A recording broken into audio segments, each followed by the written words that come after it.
అది నేను పరిశుద్ధ గ్రంథంలోంచి మీకు తెలియచేస్తాను. జూలై నెల ప్రామిస్ కొరకే వాక్యంలోంచి మీకు తెలియచేస్తాను. ఇర్మియా ప్రవచన గ్రంథం 30వ అధ్యాయం 17వ వాక్యాన్ని నేను చదువుతున్నాను. శ్రద్ధ కలిగి ఈ మాటలు మీరు ఆలకించాలని కోరుతున్నాను.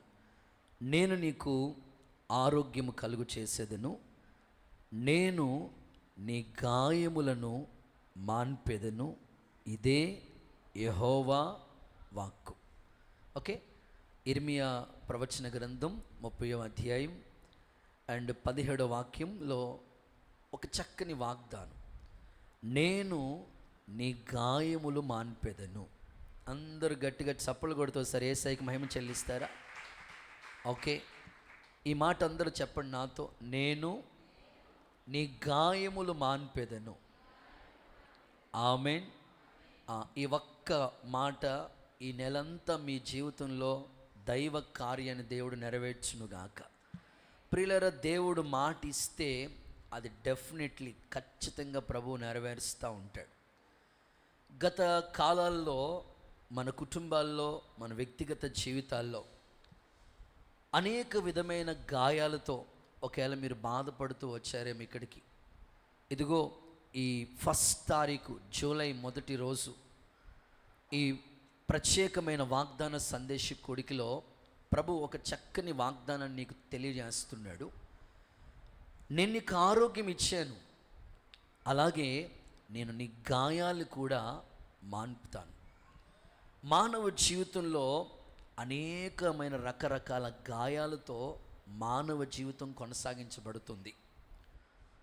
ప్రతి వ్యక్తి జీవితాన్ని, అంతరంగాన్ని పరిశీలన చేస్తే ఒక్కొక్కరు హృదయాన్ని మనం అలాగా కదిపి వారిని పర్సనల్గా ఇంటర్వ్యూ చేస్తే ఒక్కొక్కరు గుండెల్లో ఎన్ని రకాల గాయాలతో నిండిపోయిందంటే వాళ్ళ అంతరంగం ఏదో ఒక గాయంతో బాధపడుతూ ఉంది. ఈరోజు కూడా ప్రభు చెప్తున్నాడు నీతో. సాధారణంగా గాయాలంటే మనం చూసేది ఏంటంటే, ప్రమాదం జరిగినప్పుడు, యాక్సిడెంట్ అయినప్పుడు జరిగే గాయాలు కొన్ని ఉంటాయి. సర్వసాధారణంగా ఎవరికైనా ప్రమాదం జరిగిందనుకోండి, అది కాలుకో లేకపోతే చేతికో బాడీలో ఎక్కడైనా చిన్న చిన్న గాయాలు తగులుతున్నప్పుడు ఆ గాయాలు మాన్పటానికి చాలా సమయం పడతా ఉంటుంది. చిన్న చిన్న గాయాలు కొద్ది సమయానికి తగ్గిపోతూ ఉంటుంది. 1 వీక్ కల్లా నార్మల్ అయిపోతూ ఉంటుంది. కొన్ని చాలా క్రిటికల్గా తగిలిన ఆ గాయాలు చూస్తున్నప్పుడు తగ్గటానికి, మానటానికి చాలా సమయం పడుతూ ఉంటుంది. ఇవి భౌతిక సంబంధంగా మనకి ఏర్పడే గాయాల గురించి మనం చూస్తూ ఉంటాం. కానీ స్పిరిచువల్గా అంతరంగాన్ని గురించి మనం ఆలోచన చేస్తూ ఉంటే కొన్ని అవమానాలు అనేవి మనిషికి ఎదురవుతూ ఉంటాయి. ఈ అవమానం ఎలా ఉంటుందంటే హృదయంలో తెలియని గాయాన్ని తీసుకొస్తూ ఉంటుంది. కొన్ని నిందలు, ఆ నిందలు కూడా మానవ జీవితంలో అనేక విధాలుగా గాయానికి గురి చేస్తూ ఉంటుంది. ఏది ఏమైనా ఈరోజు నీతో ప్రభు ఒక చక్కని మాట చెప్తూ ఉన్నాడు. నేనే నీ గాయాల్ని మాన్పుతాను, నీకు మరలా నీకు ఆరోగ్యాన్ని ఇస్తాను. యేసు నామములో ఈ వాగ్దానం ఈ నెలలో మీ అందరి జీవితాల్లో ప్రభు నెరవేర్చబడునుగాక. పరిశుద్ధ గ్రంథమైన బైబిల్ని మనం అధ్యయనం చేస్తూ ఉంటే యేసుక్రీస్తు ప్రభు స్వయంగా ప్రభు చెప్పిన ఒక చక్కని ఉపమానాన్ని, ఒక చక్కని మాటని మీకు జ్ఞాపకం చేస్తాను. ఒక వ్యక్తి యెరూషలేము నుంచి యెరికోకి దిగి వెళ్ళిపోతూ ఉన్నాడు. వాస్తవంగా ఆయన ఉండవలసిన చోటు ఎక్కడంటే యెరూషలేము. యెరూషలేములో దేవాలయం ఉన్నది. యెరూషలేములో అనేకమైన వస్తువులు కనబడతా ఉంటాయి ఆ మందిరంలో. కానీ ఆ యెరూషలేము వైభవాన్ని విడిచిపెట్టేసి యెరికో అనే కిందగా ఉన్న ఆ చోటుకి, లోతట్టు ప్రాంతానికి, ఆ ప్లేస్ నుంచి పైనుంచి కిందకి అలా దిగి వచ్చేస్తూ ఉన్నాడు ఈ వ్యక్తి. రావటమే వచ్చే మార్గంలో దొంగోడు రెడీగా ఉన్నాడు. ఆ దొంగలు ఏం చేశారంటే ఆ వ్యక్తిని కొట్టి గాయము చేసి కొర ప్రాణంతో విడిచిపెట్టి వెళ్ళిపోయారు. వాక్యంలో మనం చూడగలిగితే అదే దారి గుండా లేవీయుడు అనే వ్యక్తి వెళతా ఉన్నాడు, కానీ ప్రక్కని గుండా వెళ్ళాడంట. ప్రక్క నుంచే వెళ్ళాడు కదా. అరే, గాయాలతో ఉన్నాడు కదా ఈయన. మనం ఎవరైనా వెళ్ళే దారిలో ఎవరైనా గాయపరచబడ్డారంటే, చిన్న యాక్సిడెంట్ అయిందంటే వెంటనే ఆగిపోయి అంబులెన్స్కి ఫోన్ చేయటమో, లేకపోతే ఎవరైనా తెలిసిన వాళ్ళకి ఇన్ఫర్మేషన్ తెలియచేయటమో చేస్తాం. అరే, గాయాలతో ఉన్న వ్యక్తిని ప్రక్కగా వెళ్ళిపోవటానికి అతనికి మనసు ఎలా వచ్చింది? ప్రక్క నుంచి వెళ్ళిపోయాడంట. సరే, లేఖనాల్లో మనం చదువుకుంటూ ముందుకు వెళితే లేవీయుడు ప్రక్క గుండా వెళ్ళిపోతే వాక్యంలో మనం చూస్తాం, యాజకుడు కూడా వెళ్తూ ఉన్నాడు అదే దారి గుండా. అతడు ప్రక్క గుండా వెళ్ళిపోయాడంట, పట్టించుకోలేదంట. అయితే మంచి సమరయుడిగా పిలువబడుతున్న మన ప్రభు అయిన యేసుక్రీస్తు ఆ గాయాలతో ఉన్న ఆ వ్యక్తి దగ్గరికి ఆయనే వచ్చాడంట. చూడనట్టుగా వెళ్ళిపోతున్న వాళ్ళని సమాజంలో మనం బోళ్ళ మందిని చూస్తూ ఉన్నాం. కానీ మంచి సమరయుడిగా పిలువబడుతున్న ప్రభు అయిన యేసుక్రీస్తు గాయాలతో బాధపడుతున్న వ్యక్తి దగ్గరికి ఆయనే స్వయంగా వచ్చాడంట. వచ్చి గాయాల మీద నూనె పోసి, ద్రాక్షరసం పోసి ఆ గాయాన్ని కట్టడం మాత్రమే కాదు, ఒక పూట కూని వాని ఇంటికి తీసుకెళ్ళి 2 దేనారాలు ఇచ్చి, మరలా నేను వస్తాను, ఒకవేళ ఏమైనా ఇతడికి అవసరం ఉంటే ఖర్చు పెట్టు, నేను మరలా వచ్చి ఇస్తాను అని చెప్పి వెళ్ళినట్లుగా మంచి సమరయుడని పిలువబడుతున్న యేసుక్రీస్తు ప్రభు చెప్పిన ఆ సందర్భాన్ని మనం ఆలోచన చేస్తూ ఉంటుంటే, దైవికమైన ఆత్మ సంబంధమైన ఆ పరిస్థితి, ఆ గాయాలతో ఉన్న వ్యక్తి దగ్గరికి వచ్చి నూనె పోసాడు, ద్రాక్షరసం కూడా పోసాడు. ద్రాక్షరసం బైబిల్ గ్రంథంలో యేసు రక్తానికి గుర్తుగా ఉంది.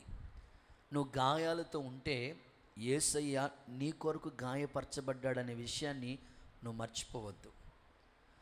ఆల్రెడీ నువ్వు గాయమయ్యావు కదా, నీకన్నా ఎక్కువ గాయాలు ఆయనకు ఉన్నాయి. ఆయన గాయాల్లో ఉన్న స్వస్థత నువ్వు అనుభవించటం కొరకే నీ కొరకు ఆయన గాయపరచబడ్డాడు. యేసయ్య రక్తం ఇక్కడ ద్రాక్షరసానికి గుర్తుగా ఉంది, అండ్ నూనె పరిశుద్ధాత్మ నింపుదలకి గుర్తుగా ఉంది. ఎప్పుడైతే ఆ గాయాలు కట్టడానికి ఈ రెండిటిని ఉపయోగించాడో, ఒక పూట కూని వాని ఇంటికి తీసుకెళ్ళాడు. అదే సంఘం. దేవునికి స్తోత్రం. దేవుడు నువ్వు గాయాలతో ఉంటే నాకెందుకు అనుకునేవాడు కాదు, కానీ చేరవలసిన స్థలానికి నేను చేరుస్తూ ఉంటాడు. ఏ బాధ కలిగినా ఇదిగో ఈ విశ్రాంతినిచ్చే, నెమ్మదినిచ్చే ఈ చోటికి దేవుడు నేను తీసుకొస్తూ ఉంటాడు. పూటకుని వాని ఇల్లే సంఘము. ఇక్కడ 2 దేనారాలు ఇచ్చాడు. 2 దేనారాలు ఏంటో తెలుసా? ఒకటి పాత నిబంధన గ్రంథం, 2 క్రొత్త నిబంధన గ్రంథం. 2 వాటిలోంచి కూడా దేవుడు నీతో మాట్లాడతా, అన్ని విధాలుగా వాక్యం ద్వారా నిన్ను బలపరుస్తూ, ఎక్కడెక్కడ గాయమైందో, ఎక్కడెక్కడ బాధలో ఉన్నావో, ఎక్కడ కృంగిపోయి ఉన్నావో ఆ వాక్యము చేత నిన్ను ధైర్యపరిచి, మరలా తృప్తిపరిచి, క్షేమముగా నిన్ను నడిపించునుగాక. చప్పట్లు కొడుతూ ఒకసారి యేసయ్యకి మహిమ చెల్లిద్దామా? అది సరిగ్గా 2012 సంవత్సరం సెప్టెంబర్ 12వ తారీఖున మన పాత మందిరం ఎర్రవంతం దగ్గర బుచ్చక్క వాళ్ళ ఇంటి పైన ఒక మందిరం వేసుకుంటే ఆ ప్రారంభోత్సవం మంచిగా జరిగింది. సెప్టెంబర్ నెల అయిపోయింది, అక్టోబర్ నెలలో ఫాస్టింగ్ ప్రేయర్స్ జరిగినాయి. సరిగ్గా నవంబర్ నెలలో 3 రోజులు సురేష్ అయ్య గారు, రామగుండం సురేష్ అయ్య గారు మీటింగ్స్ జరుగుతున్నాయి చల్లపల్లి ప్రసాద్ పాస్టర్ గారు వాళ్ళ సంఘంలో. పగలు సేవకులు కూడికి ఏర్పాటు చేశారు, రాత్రి ఏమో సంఘానికి మీటింగ్ ఏర్పాటు చేశారు 2012 నవంబర్ నెలలో. సరిగ్గా నేను ఎక్కడికి మీటింగ్కి వెళ్ళినా ఒక్కడిని కాకుండా నాతో పాటు ఎవరో ఒకరిని కూడా తోడుగా, వాళ్ళు కూడా దేవుని వాక్యం వింటే బలపడతారు, సేవ ఆసక్తి కలిగిన వాళ్ళని తీసుకెళ్తూ ఉంటాను. ఆ రోజు నాతో పాటు ఒక తమ్ముడిని తీసుకెళ్ళాను. నాతో పాటు ఒక పెద్ద ఆయన 50 ఏళ్ల పైనే ఉంటుంది, ఆయన్ని కూడా బండి ఎక్కించుకుని 9090 గ్లామర్ బైక్, ఆ బైక్ మీద మేము వెళతా ఉన్నాం మీటింగ్కి. సరిగ్గా కామన్ గరువు దాటం సమనాస సెంటర్కి వచ్చినప్పటికీ ఒక ఆయన అవతల పక్క బ్యాంక్ ఉంటుంది, ఆ అవతల పక్కకి వెళ్ళటానికి వంతునుంది. సడన్గా మేము చాలా స్లోలోనే ఒక 20 స్పీడ్లో వస్తూ ఉన్నాం, చాలా స్లోగానే వస్తూ ఉన్నాం. ఎందుకంటే అది సెంటర్ కనుక ఎవరొకరు వస్తూ ఉంటారు వెళ్తూ ఉంటారు అని నాకు తెలుసు. వెళ్తూ ఉంటుంటే ఆయన బాగానే వచ్చాడు, అక్కడ రావి చెట్టు దగ్గరికి బాగానే వచ్చాడు. మరి ఏమైందో, ఎవరు గుర్తొచ్చారు ఏం తెలియదు, వచ్చిన వ్యక్తి షడన్గా తిరిగిపోయాడు. నా వెనకాల ఇద్దరు కూర్చున్న మొత్తం బైక్ మీద 3 వెళతా ఉన్నామేమో, ఇంకా కంట్రోల్ చేసే అవకాశం లేదు. నేను వెళ్ళి అక్కడ అటుపక్క పడ్డాను, నా మీద వాళ్ళిద్దరు పడ్డారు. ఇక మోకాల దగ్గర చాలా గాయం అయిపోయింది. సరే ఇక మీటింగ్కి వెళ్ళాలి, కూటం ఆపకూడదు అని అలాగే జాగ్రత్తగా నేను లేచాను. నేను లేవటమే కాదు, నా దగ్గర పడిపోయిన వాళ్ళని కూడా లెగ్గొట్టి జాగ్రత్తగా కూర్చోబెట్టి బండి మీద జాగ్రత్తగా అలాగే చల్లపల్లి మీటింగ్కి వెళ్ళిపోయాం. సేవకులు కూడిక జరుగుతూ ఉంది, పాటలు పాడుతూ ఉన్నారు. చిన్న క్లాత్ తీసుకుని నేను మోకాల దగ్గర కట్టేసుకుని కూర్చున్నాను. ఈ లోపల అన్న చూసి అన్నాడు, వెస్లన్న వచ్చాడు, పాట పాడతారని అంటే ఒక పాట పాడమని అవకాశం ఇచ్చారు. సరే నిలబడే పరిస్థితి కాదు, అయినా అలాగే కుంటుకుంటా నడుచుకుంటూ వెళ్తుంటే అక్కడ ఉన్న సేవకులందరూ చూస్తున్నారు ఏమైంది అన్నకి అని. సరే నిలబడి లెమ్ము తేజరిల్లుము అనే పాట పాడేసి వచ్చి కూర్చున్నాను. చూసిన తర్వాత అన్న ఏమైందని పిలిచి అడిగితే అన్న చిన్న గాయం అయింది అని. సరే సేవకులు వచ్చేసారు, సురేష్ అయ్య గారు వాక్యం చెప్పారు. కూటమంతా అయిపోయింది, నేను ముగించుకుని మళ్ళీ సాయంకాలం మీటింగ్ ముగించుకుని ఇంటికి వచ్చాను. మరుసటి రోజు ఇక శనివారం ఫాస్టింగ్ ప్రేయర్ అయిపోయింది. ఆదివారం మా అమ్మ ఎందుకో ఆదివారం ఆరాధన కోసం పుల్లెటూరు నుంచి అమలాపురం చర్చ్కి వచ్చింది. మేమేమో కింద అద్దుకుంటున్నాం, పైన ఏమో చర్చ్. పాటలు పాడండి మీరు వెళ్ళి అని చెప్పాను. అక్క వెళ్ళి స్టార్ట్ చేశారు, పాటలు పాడుతూ ఉన్నారు. నేను ఆ మెట్ల మీద ఎక్కుతేప్పుడు వస్తూ ఉంటే సరిగ్గా మా అమ్మ వచ్చింది, చూసింది. ఏంటి ఇటు బాగానే నడిచేవాడు కదా, కుంటుతూ నడుస్తున్నాడు ఏంటి అనుకున్నది. అడిగింది, తల్లి కదండి. అడిగినప్పుడు మరి ఏమైంది నాన్న, ఏమీ లేదమ్మా, మళ్ళీ ఏమన్నా బాధపడుతుందేమో, సేవలోకి వచ్చినందుకు ఇలాంటి ఇబ్బందులు అయినాయేమో అనుకుంటుందేమో. ఏం కాదులేమ్మా అన్నాను. లేదు నువ్వేదో దాస్తు చెప్పానండి. ఏం కాదమ్మా, కూటమి అయిపోయిందో చెప్తానులే అని. సరే పైకి వెళ్ళాను, అలాగే పాటలు అయిపోయినాయి, ఆరాధన అయిపోయి నిలబడే వాక్యం చెప్పాను. ఆ కూటమంతా అయిపోయిన తర్వాత అందరికీ ప్రార్థన చేసి అందరూ వెళ్ళిపోయారు. కిందకు వచ్చిన తర్వాత నా గదిలో కూర్చుంటే మా అమ్మ వచ్చింది. వచ్చి చూసి ఏంటి నాన్న ఏమైందిరా అలా నడుస్తున్నావు ఏంటంటే, ఏం లేదమ్మా మోకాళ్ళ దగ్గర చిన్న గాయమైంది, ఆ బండి మించి పడిపోయాను అని. సరే వెంటనే గబగబా, తల్లి కదండి, గబగబా అర్జెంటుగా నువ్వు టవల్ కట్టుకో అని చెప్పి ఆ మోకాల దగ్గర చూసి ఆ నూనె రాసి, ఇంకో మాటలో చెప్పాలంటే గాయానికి ఆ కట్టు కట్టి, అక్కడ అక్కోళ్ళు ఉన్నారన్నమాట, మన మందిరానికి వచ్చి అక్కోళ్ళు, నర్సు అక్కోళ్ళు చూసి వాళ్ళని పిలిచి డ్రెస్సింగ్ చేపించి, అమ్మో ఎంత అలాగా నాకు అప్పుడు అనిపించింది, ఒక తల్లే ఎంత ప్రేమను చూపిస్తూ ఉంటుంటే, పిల్లోడికి ఏదో అయిపోయిందని గబగబా కంగారు పడిపోతూ ఉంటే, మరి పరలోకపు తండ్రి మన మీద ఎంత జాలి పడతా ఉన్నాడు. నువ్వు గాయాలతో ఉంటే నీ బాధ నువ్వు పడు అనేవాడు కాదు దేవుడు. ఆ గాయాలతో పడి ఉన్న వ్యక్తి దగ్గరికి ఆయనే వచ్చి ఆ గాయాన్ని కట్టాడంట. సరిగ్గా నాకు అదే గుర్తొచ్చింది. మా అమ్మ ఎందుకు ఎవరో చెప్పినట్లు, అలాంటి అక్కున్నారు, ఏం కాదులేనని అన్నీ చెప్పారు. సరే దేవుడి పని ఆకూడదు కదా, నేను అలాగే నిలబడి వాక్యం చెప్పొచ్చాను. మోకాళ్ళు కదా, ఫోల్డ్ చేసుకోవడం చాలా కష్టం అన్నమాట. మోకాళ్ళ మీద గాయం అయితే చాలా ఇబ్బంది.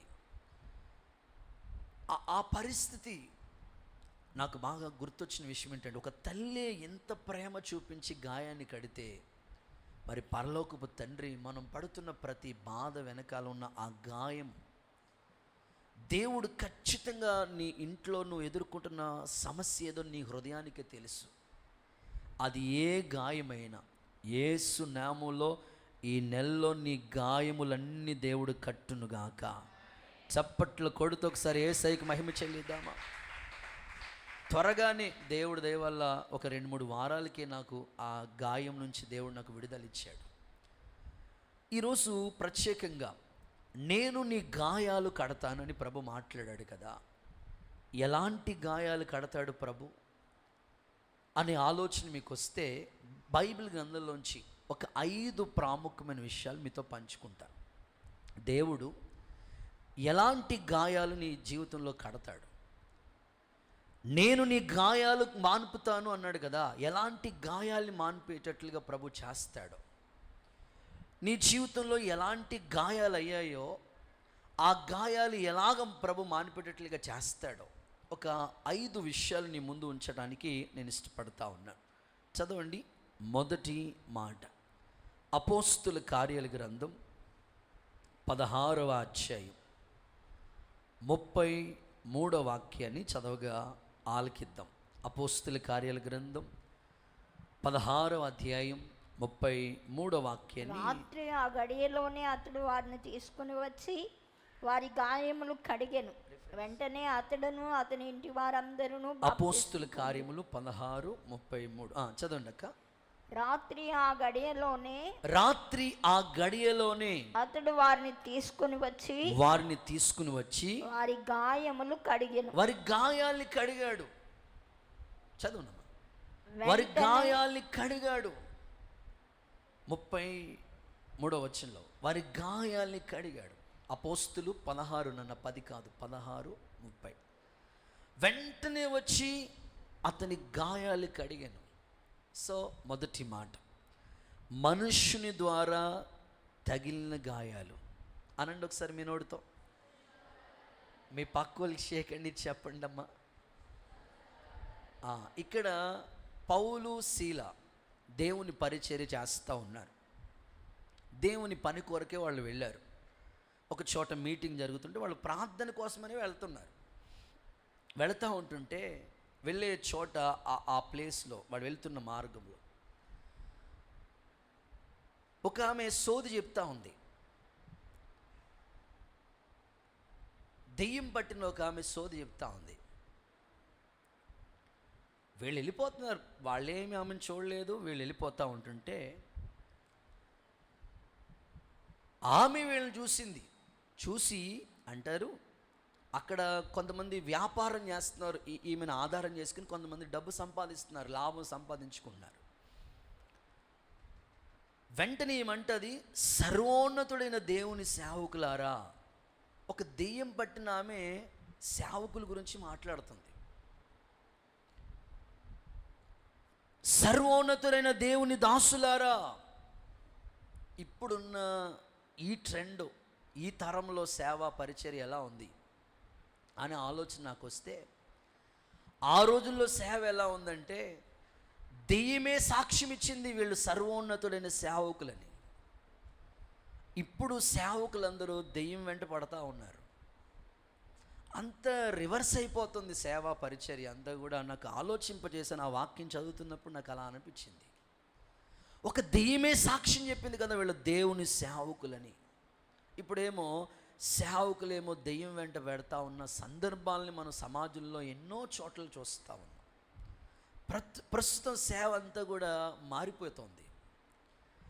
ఆ తర్వాత వాళ్ళు అక్కడ ఉన్న వాళ్ళు ఎలా మాట్లాడుకుంటున్నారంటే, ఇదిగో వీళ్ళు ఈ ఊర్లో అడుగు పెడుతున్నారా, ఈ ఊరు గలిబిలు చేస్తున్నారని మాట్లాడుతున్నారు. నేనంటాను, సేవకులు ఒక ఊరిలో అడుగు పెడితే ఆ ఊరికి దీవెనే, ఆ ఊరికి స్వస్థతే, ఆ ఊరికి క్షేమమే. కానీ వాళ్ళు అంటారు వీళ్ళు అడుగు పెట్టారా అంత గలిబిలు అయిపోతుంది. ఈరోజు చాలామందికి తెలియక క్రైస్తవ్యాన్ని గురించి రకరకాలుగా మాట్లాడుకుంటూ ఉన్నారు. ఒక సేవకుడు ఒక ఊరిలో అడుగు పెడితే ఆ ఊరికే దీవెన, క్షేమము. ఫిలిప్ అనే దైవజనుడు ఒక ఊరిలో అడుగు పెడితే పట్టణమంతా సంతోషించింది కదా. వీళ్ళు ఏమనుకుంటారంటే, అమ్మో గలిబిలు అయిపోతుందని మాట్లాడుకుంటా ఉన్నారు. అంతే, మన లాభం ఆగిపోతుంది, మన వ్యాపారం ఆగిపోతే, సోది చెప్పే పని ఆగిపోతుంది అనుకుని ఏం చేశారంటే, పౌలు శీలను ఈడ్చుకుంటా తీసుకుని వెళ్ళి గాయపరిచి, కొట్టి, ఇంకా చెప్పుకోవాలంటే కాళ్ళకి బొండాలేసి కట్టేసి ఈడ్చుకుని తీసుకుని వెళ్ళి చెరసాల్లో పడేశారంట. ఆ సమయంలో మధ్యరాత్రి వేళల్లో కూడా వాళ్ళు పాటలు పాడుతూ ఉన్నారు. దేవుడికి స్తోత్రం చెప్పండి ఒకసారి. అమ్మ, ఏం ఆసక్తి అండి బాబు వీళ్ళకి, ఏమి సేవ. అందుకే సర్వోన్నతుడైన దేవుని సేవకులు వాళ్ళు. గాయమైన పని ఆపట్లేదు. ఎంతో కాళ్ళు చేతులు కట్టేసిన గాయపరిచిన, చెరసాల్లో ఉంచిన పని మాత్రం ఆపట్లేదు. అబ్బా ఏం సేవ అండి బాబు!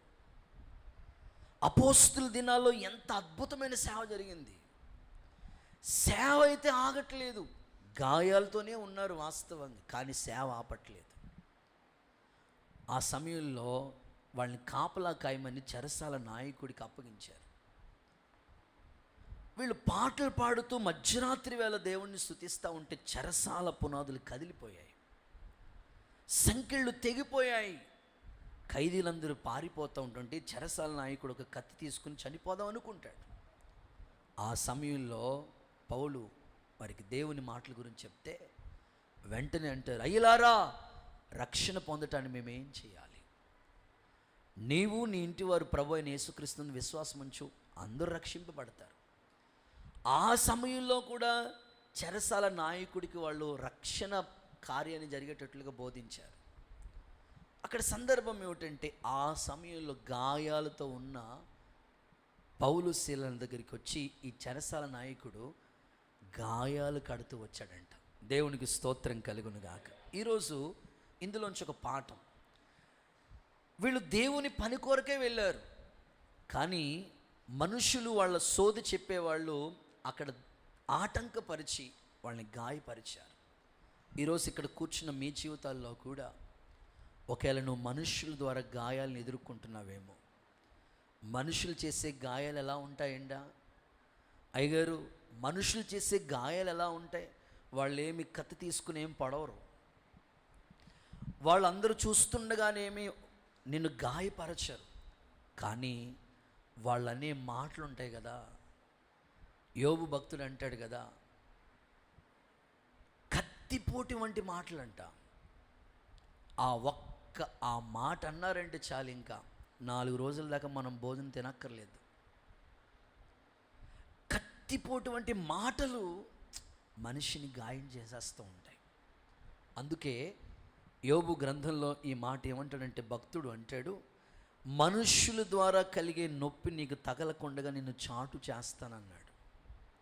నోటి మాటల ద్వారా కలిగే నొప్పి అంటే, నొప్పి అంటే గాయం. మనిషి నోటి మాటల ద్వారా కలిగే ఆ నొప్పి నీకు తగలకుండగా నేనే నిన్ను చాటు చేస్తానన్నాడు ప్రభు. మనుషులు ఎలా గాయపరుస్తారు అంటే, సింపుల్గా చెప్పాలనంటే, ఎదురు దెబ్బ అంటారు చూసారా, ఎదురు దెబ్బ తగిలింది అంటారు చూసారా, వెన్నుపోటు పొడిసారు అంటారు చూసారా, అవే మనుషులు చేసే గాయాలు. ఇదిగో ఈ నెల ప్రభు నీకు ఒక మాట ఇస్తున్నాడు. మనుషుల ద్వారా నీకు కలిగిన ఆ దెబ్బ, ఆ గాయాన్ని యేసు నామములో ప్రభు మాన్పునుగాక. అది పైకి కనపడకపోవచ్చు, అంతరంగంలో నువ్వు బాధపడవచ్చు, అంతరంగంలో నువ్వు బాధపడుతూ ఉండొచ్చు. నా దేవుడు ఆ గాయములన్నిటినీ యేసు నామములో కట్టునుగాక. ఒకసారి అందరూ ఆమెను చెప్తారా? బైబిల్ గ్రంథంలో మనం ఆలోచన చేస్తే, యెజెబెలు, ఆహాబు రాజు, ఆ రాజుగారు కోటను ఆనుకుని నాబాతు ద్రాక్ష తోట ఉంది. రాజు చూడటానికి వెళ్ళి ఆ వ్యక్తి కలిగిన వ్యక్తితో, ఆ స్థలం కలిగిన వానరుతో, పొలం కలిగిన ఆయనతో, తోట కలిగిన ఆయనతో మాట్లాడతాడు. ఏమంటారంటే, ఇది నా కోటను ఆనుకుని ఉంది, దీన్ని నాకు ఇచ్చేసేయి. నీకు కావాలంటే ఇంతకంటే ఎక్కువ స్థలాన్ని నీకు ఇస్తాను, ఒకవేళ అమ్మేస్తావా డబ్బు కూడా నీకు ఇస్తాను. నాబోతు అంటాడు, అయ్యా ఇది నా పితరులు సంపాదించిన ఆస్తి, దీన్ని అమ్ముకోకూడదు, నేను ఇలాగే ఉంచుతాను, నేను అమ్మలేనయ్యా అన్నాడు. వెంటనే రాజుకి మనసులో బాధ కలిగి వెళ్ళిపోయి మంచం మీద మూతు మడుచుకుని కూర్చుని ఉన్నాడు. ఈ లోపల అమ్మగారు దిగారు రంగంలోకి. తన భార్య వచ్చింది. ఏంటండి అలా ఉన్నారు అని అడిగింది. వెంటనే చెప్పాడు సమాచారం అంతా. చెప్తే, ఎందుకండి అంత బాధపడతారు, నేనున్నాను కదా రాణిగా, ఒక ఐడియా జీవితాన్ని మార్చేస్తుందని చెత్త ఐడియా ఇచ్చింది, చెత్త ఆలోచన చేసింది. 2 పనికి మాలిన వ్యక్తుల్ని సంతకాలు పెట్టించి ఆమె చెప్తుంది, రాజుగారికి వీళ్ళిద్దరు వ్యతిరేకంగా మాట్లాడాడు. నాబాతు అనే వ్యక్తి రాజుగారి మీద వ్యతిరేకంగా మాట్లాడాడని అతన్ని నిర్దాక్షిణ్యంగా తీసుకుని వెళ్ళి గాయం చేయించి కొట్టించి చంపించినట్లుగా వాక్యంలో మనం చూస్తాం. అంటే మనుషులు చేసే గాయాలు ఎలా ఉంటాయంటే, ద్రాక్ష తోట ఆయిందే, ఆయనే పంట పండించుకుంటున్నాడు, కానీ యెజెబెలు చూడండి ఎంత దారుణంగా నాబోతుని గాయపరిచింది. లేఖనాల్లో మనం చూస్తాం. ఒకసారి ఆ మాటలు ఒకసారి చదవగా మీరు ఆలకిస్తారు. రాజుల మొదటి పుస్తకం 21వ అధ్యాయం 10వ వాక్యం చూడండి ఒకసారి. రాజుల మొదటి పుస్తకం 21:10. నీవు దేవుని విని రాజును దూషించితివి. నీవు దేవుణ్ణి రాజుని దూషించావు. అతని మీద సాక్ష్యం పలుకుటకును పనికి మాలిన ఇద్దరు మనుషులను సిద్ధపరచుడి. తీర్పు అయిన మీదట అతన్ని బయటకు తీసుకొని పోయి రాళ్లతో చావగొట్టుడి. రాళ్లతో చావగొట్టండి. బా ఆ పై వచనాల్లో ఇంకా మీరు తర్వాత చదువుకుంటే దెబ్బల చేత అనే మాట అక్కడ కనబడుతుంది. ఎంత గాయమైపోయారు 21వ అధ్యాయంలోనే. పైన యువతల ప్రక్క మీరు చదివితే అక్కడ రాయబడిన మాటను ఒకసారి మీరు గమనించగలిగితే అప్పుడు 13వ వచనం మనుషులు సమాజంలో చివరి మాట చూడండి. రాళ్లతో చావగొట్టిరి నాబోతును రాతి దెబ్బలు. ఏం అన్యాయం చేశాడు నాబోతు? ఆయిందే తోట, అడిగాడు రాజు, కుదరదంటే రాజుగారికి అది ఇంకో చోట కొనుక్కోవచ్చు కదా. చూడండి మనుషులు చేసే గాయాలు ఎలా ఉంటాయో మీరు ఆలోచించండి. నిర్దాక్షిణంగా రాళ్లతో కొట్టి చంపించింది యెజెబెలు. ఏమన్నా బాగుందా? కొన్నిసార్లు మనం ఏమనుకుంటామంటే ఇతరుల్ని బాధ పెడదాం అనుకుంటాం. నేనంటాను, మనం ఇతరుల్ని బాధ పెట్టి మనం ఎంత బాగుండగలం చెప్పండి. యెజెబెలు ఏమన్నా బాగుందంటే కుక్క చావు చచ్చిందండి. నేనంటాను అందుకే ఎప్పుడు మనం ఎవరిని బాధ పెట్టకూడదు. ఆ బాధ తిరిగి మన మీదకి రిఫ్లెక్ట్, ఖచ్చితంగా ఆ బాధ మనం కూడా భరించాల్సి వస్తుంది. యెజెబెలు దారుణంగా, అంటే మనుషుల ద్వారా జరిగే గాయాలు నాబోతుకి ఎంత గాయమైపోయింది. సరే ఇంకొంచెం అలా మనం ముందుకు వెళుతూ ఉంటే ఏలియా అనండి ఒకసారి మీ నోటితో. ఏలియా కూడా మనుషుల ద్వారా దెబ్బలు తగిలినాయి, గాయమయ్యింది. ఎలా అంటారా? అసలు ఏలియా ఎంత గొప్ప. పాత నిబంధన గ్రంథంలో సూపర్ మ్యాన్ ఎవరైనా ఉన్నారంటే ఏలియా. ఆయన ప్రార్థన చేస్తే ఆకాశం నుండి అగ్ని దిగొచ్చింది, వర్షం దిగొచ్చింది. ఆయన ప్రార్థన చేస్తే బలిపీఠం బూడిదిగా మారిపోయింది. ఆయన ప్రార్థన చేస్తే అద్భుతమైన కార్యాలు ఎన్నో జరిగాయి. ఇంత రోషం కలిగిన ఏలియా 450 మంది బయలు ప్రవక్తలు ఓ ప్రక్కనుంటే, ఏలియా ఒక్కడే ఓ ప్రక్కనుంటే నిజమైన దేవుని దైవత్వం ఏంటో అతను నిరూపించాడు. ఇంత గొప్ప దైవజనుడైన ఏలియా, ఇంత పరిచయం చేసిన ఏలియా ఎందుకు చావాలని కోరుకుంటున్నాడు ఏలియా అంటే హృదయానికి గాయమైపోయింది. యెజెబెలు చిన్న వర్తమానం, SMS చిన్న వర్తమానం పంపించింది చంపేస్తానని. అంటనే ఆ మాటకి గడగడ వణిగిపోయి ఈయనే చావటానికి వెళ్ళిపోయాడు. ఇంకెవరి కోసం బ్రతకాలి, బ్రతికి ఎవరిని ఉద్ధరించాలని అనుకుని అక్కడే బదలి వృక్షం కింద పడి చనిపోవడానికి ప్రయత్నం చేస్తున్నాడు. చావును కోరుకుంటున్నాడు ఏలియా. ఏమైంది ఏలియా నీకు అంటే, మనుషుని ద్వారా నా హృదయానికి గాయమైంది. దేవుడు ఎంత గొప్పడో తెలుసా? చనిపోదాం అనుకున్న ఏలియా దగ్గరికి పరలోకం నుంచే దేవదూతను పంపించాడు. ఆమెను చెప్పండి ఒకసారి. కాల్చబడిన ఒక అప్పం ఒకటి ఇచ్చాడు, తిన్నాడు. 40 రాత్రింబగళ్ళు అద్భుతమైన ప్రయాణం చేశాడు.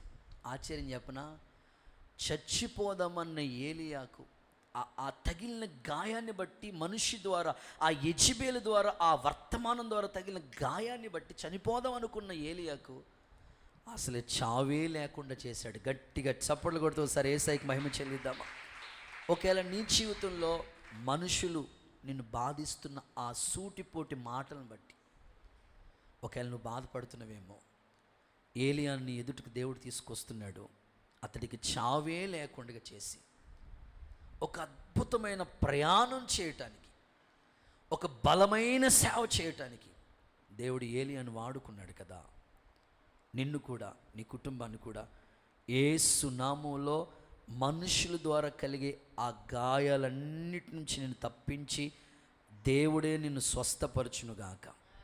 కొంచెం గట్టిగా ఆమేనండి. ఈ మాట మీరు చదవండి. రాజుల మొదటి పుస్తకం 19వ అధ్యాయం 2 నుంచి చదవగా విందాం.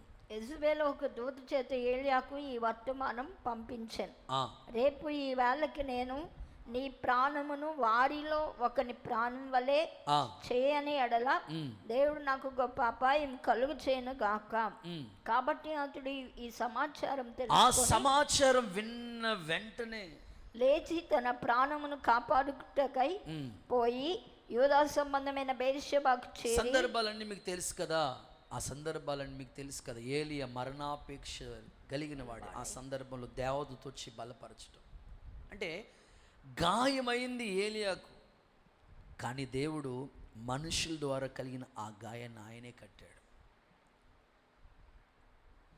అందుకే ఈ సంవత్సరం పాటల్లో ఈ పదాలు చక్కగా సమకూర్చారు. పైన గీని గాయమైందనుకోండి, అది కనపడుతుంది. లోపల గాయమైతే అది ఎవరికి కనపడదు. ఆ పదాలు ఎలా ఉన్నాయంటే ఇలా ఉన్నాయి. దేహమందు గాయమైతే కుదుటు పడును గదా,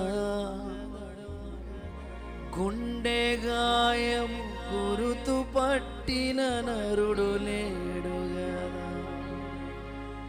నీవే నీవే యేసయ్యా, నా అంతరంగము తడిచి చూసిన గాఢమైన ప్రేమవు, నన్ను భుజము పైన మోసిన అలసిపోని ప్రేమవు, నీవు లేనిదే నా బ్రతుకు విలువంటూ లేనే లేదు. ఊహ కందని ప్రేమలో భావమే నీవు, హృదయమందు పరవశి గానమే. అంటే దేహం అంటే శరీరం మీద ఏదైనా గాయమైతే అది ఈజీగా తగ్గిపోతుంది.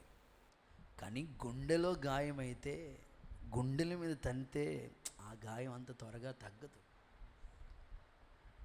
మనుషుల ద్వారా కలిగే ఆ గాయాలు అంత త్వరగా తగ్గవు. అవి ఎంత మర్చిపోదామన్నా మర్చిపోలేము, అంత గాయం. కానీ దేవుడు ఎంత అద్భుతంగా మాన్పిస్తాడండి. ఆమెను చెప్పండి గట్టిగా, హుషారుగా చెప్పండి, హల్లెలూయా అనండి. సో సేవ పరిచర్యలో ఎలాంటి గాయాలు సేవకులకు ఎదురవుతూ ఉంటాయంటే, అన్యజనుల ద్వారా ఎక్కడైనా సువార్త చెప్పడానికి వెళితే అన్యజనుల ద్వారా వ్యతిరేకత వస్తుంది. సరే, అవి తట్టుకుని ముందుకెళ్ళిపోతాడు సేవకుడు. మరికొన్ని చోట్ల విశ్వాసుల ద్వారా కొన్ని గాయాలు ఎదురవుతూ ఉంటాయి, అవి తట్టుకుని వెళ్ళిపోతూ ఉంటాడు. ఇక చివరికి వచ్చినప్పటికి ఎలా ఉంటుందంటే, ఇంటోళ్ళ ద్వారా సేవకు వస్తే ఇంటి దగ్గర నుంచి వ్యతిరేకత, అవి తట్టుకుని వెళ్ళిపోతూ ఉంటాడు. సేవలో పోరాడుతూ అనేకుల్ని తన ఇంటి వారిలాగే చూసి సేవకుల్ని అనేకుల్ని తయారు చేయాలి, ఆత్మ సేవ జరగాలని, అపోస్తుల సేవ జరగాలని ప్రయాసపడుతూ ఉంటుంటే, సేవకుల ద్వారానే గుండె గాయమైతే అది ఏ సేవకుడు తట్టుకోగలుగుతాడు? మామూలు వ్యక్తిని అయితే అసలు ఇక్కడ నిలబడేవాడిని కాదు. ఎన్నో, ఒక సంవత్సరమే కాదు, సేవ ప్రారంభించే 15 ఏళ్ల నుంచి ఎన్ని గాయాలో, వ్యతిరేకంగా సంఘాలు స్థాపించడం, వ్యతిరేకంగా పోరాటం, ప్రేమించిన వాళ్ళే దూరం అయిపోవటం, ఎన్ని గాయాలు. మామూలు వ్యక్తినైతే ఎప్పుడో సమాధిలోకి వెళ్ళిపోయేవాడిని. ఎన్ని గాయాలున్నా అవన్నీ ప్రభువుకి అప్పగించుకుని అలా నవ్వుకుంటూ వెళ్ళిపోతూ ఉన్నాను. మనుషుల ద్వారా ఎదురయ్యే గాయం అది ప్రభు ఒక్కడే కట్టగలడు. యేసు నామములో ఈ నెలలో మనుషుల ద్వారా ఎదురయ్యే ప్రతి గాయాలు ప్రభు కట్టునుగాక. చూడండి, చక్కని వాగ్దానం మీకు చదివిస్తాను. యోబు గ్రంథం 5వ అధ్యాయం 21వ వచనం చదవండి ఒకసారి.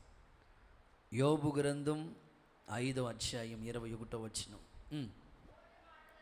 నోటి మాటల చేత కలిగే నొప్పి నీకు తగలకుండా ఆయనే నిన్ను చాటు చేయనుగాక. ఆమేనని చెప్పండి.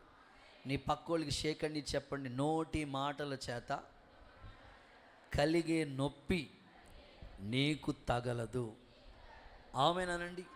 నిజమే. ఎవరైనా ఎన్నైనా అనుకోనండి, నీకేం కాదనుకుంటే వెళ్ళిపో. నేను అలాగ అనుకుంటాను. ఎవరు ఎన్ని అనుకున్నా నవ్వుకుంటే వెళ్ళిపోతూ ఉంటాను. ఒకవేళ నువ్వు కానీ ఆగి ఆలోచించుకుంటావా, ఒక్క అడుగు కూడా ముందుకేయలేవు, ఏమీ చేయలేవు. కనుక ఈరోజు ప్రత్యేకంగా ప్రభు నీతో మాట్లాడుతున్నాడు. నేను నీ గాయాలు కడతా. అది నీ అంతరంగంలో గాయమైంది. మనుషుల నోటి మాటల ద్వారా నీ గాయమయ్యావు. మనుషులు చేసిన క్రియలను బట్టి ఒకవేళ గాయమైంది. ఆ గాయాన్ని ప్రభువే కట్టి నీ ఆత్మీయ జీవితాన్ని స్థిరపరచునుగాక. ఈ మధ్యకాలంలో ఒక సాక్ష్యం నేను విన్నాను. ఒక పెద్ద ఆయన చెప్తా ఉంటే విన్నాను. ఉపవాస కూటాలు జరుగుతున్నాయంట.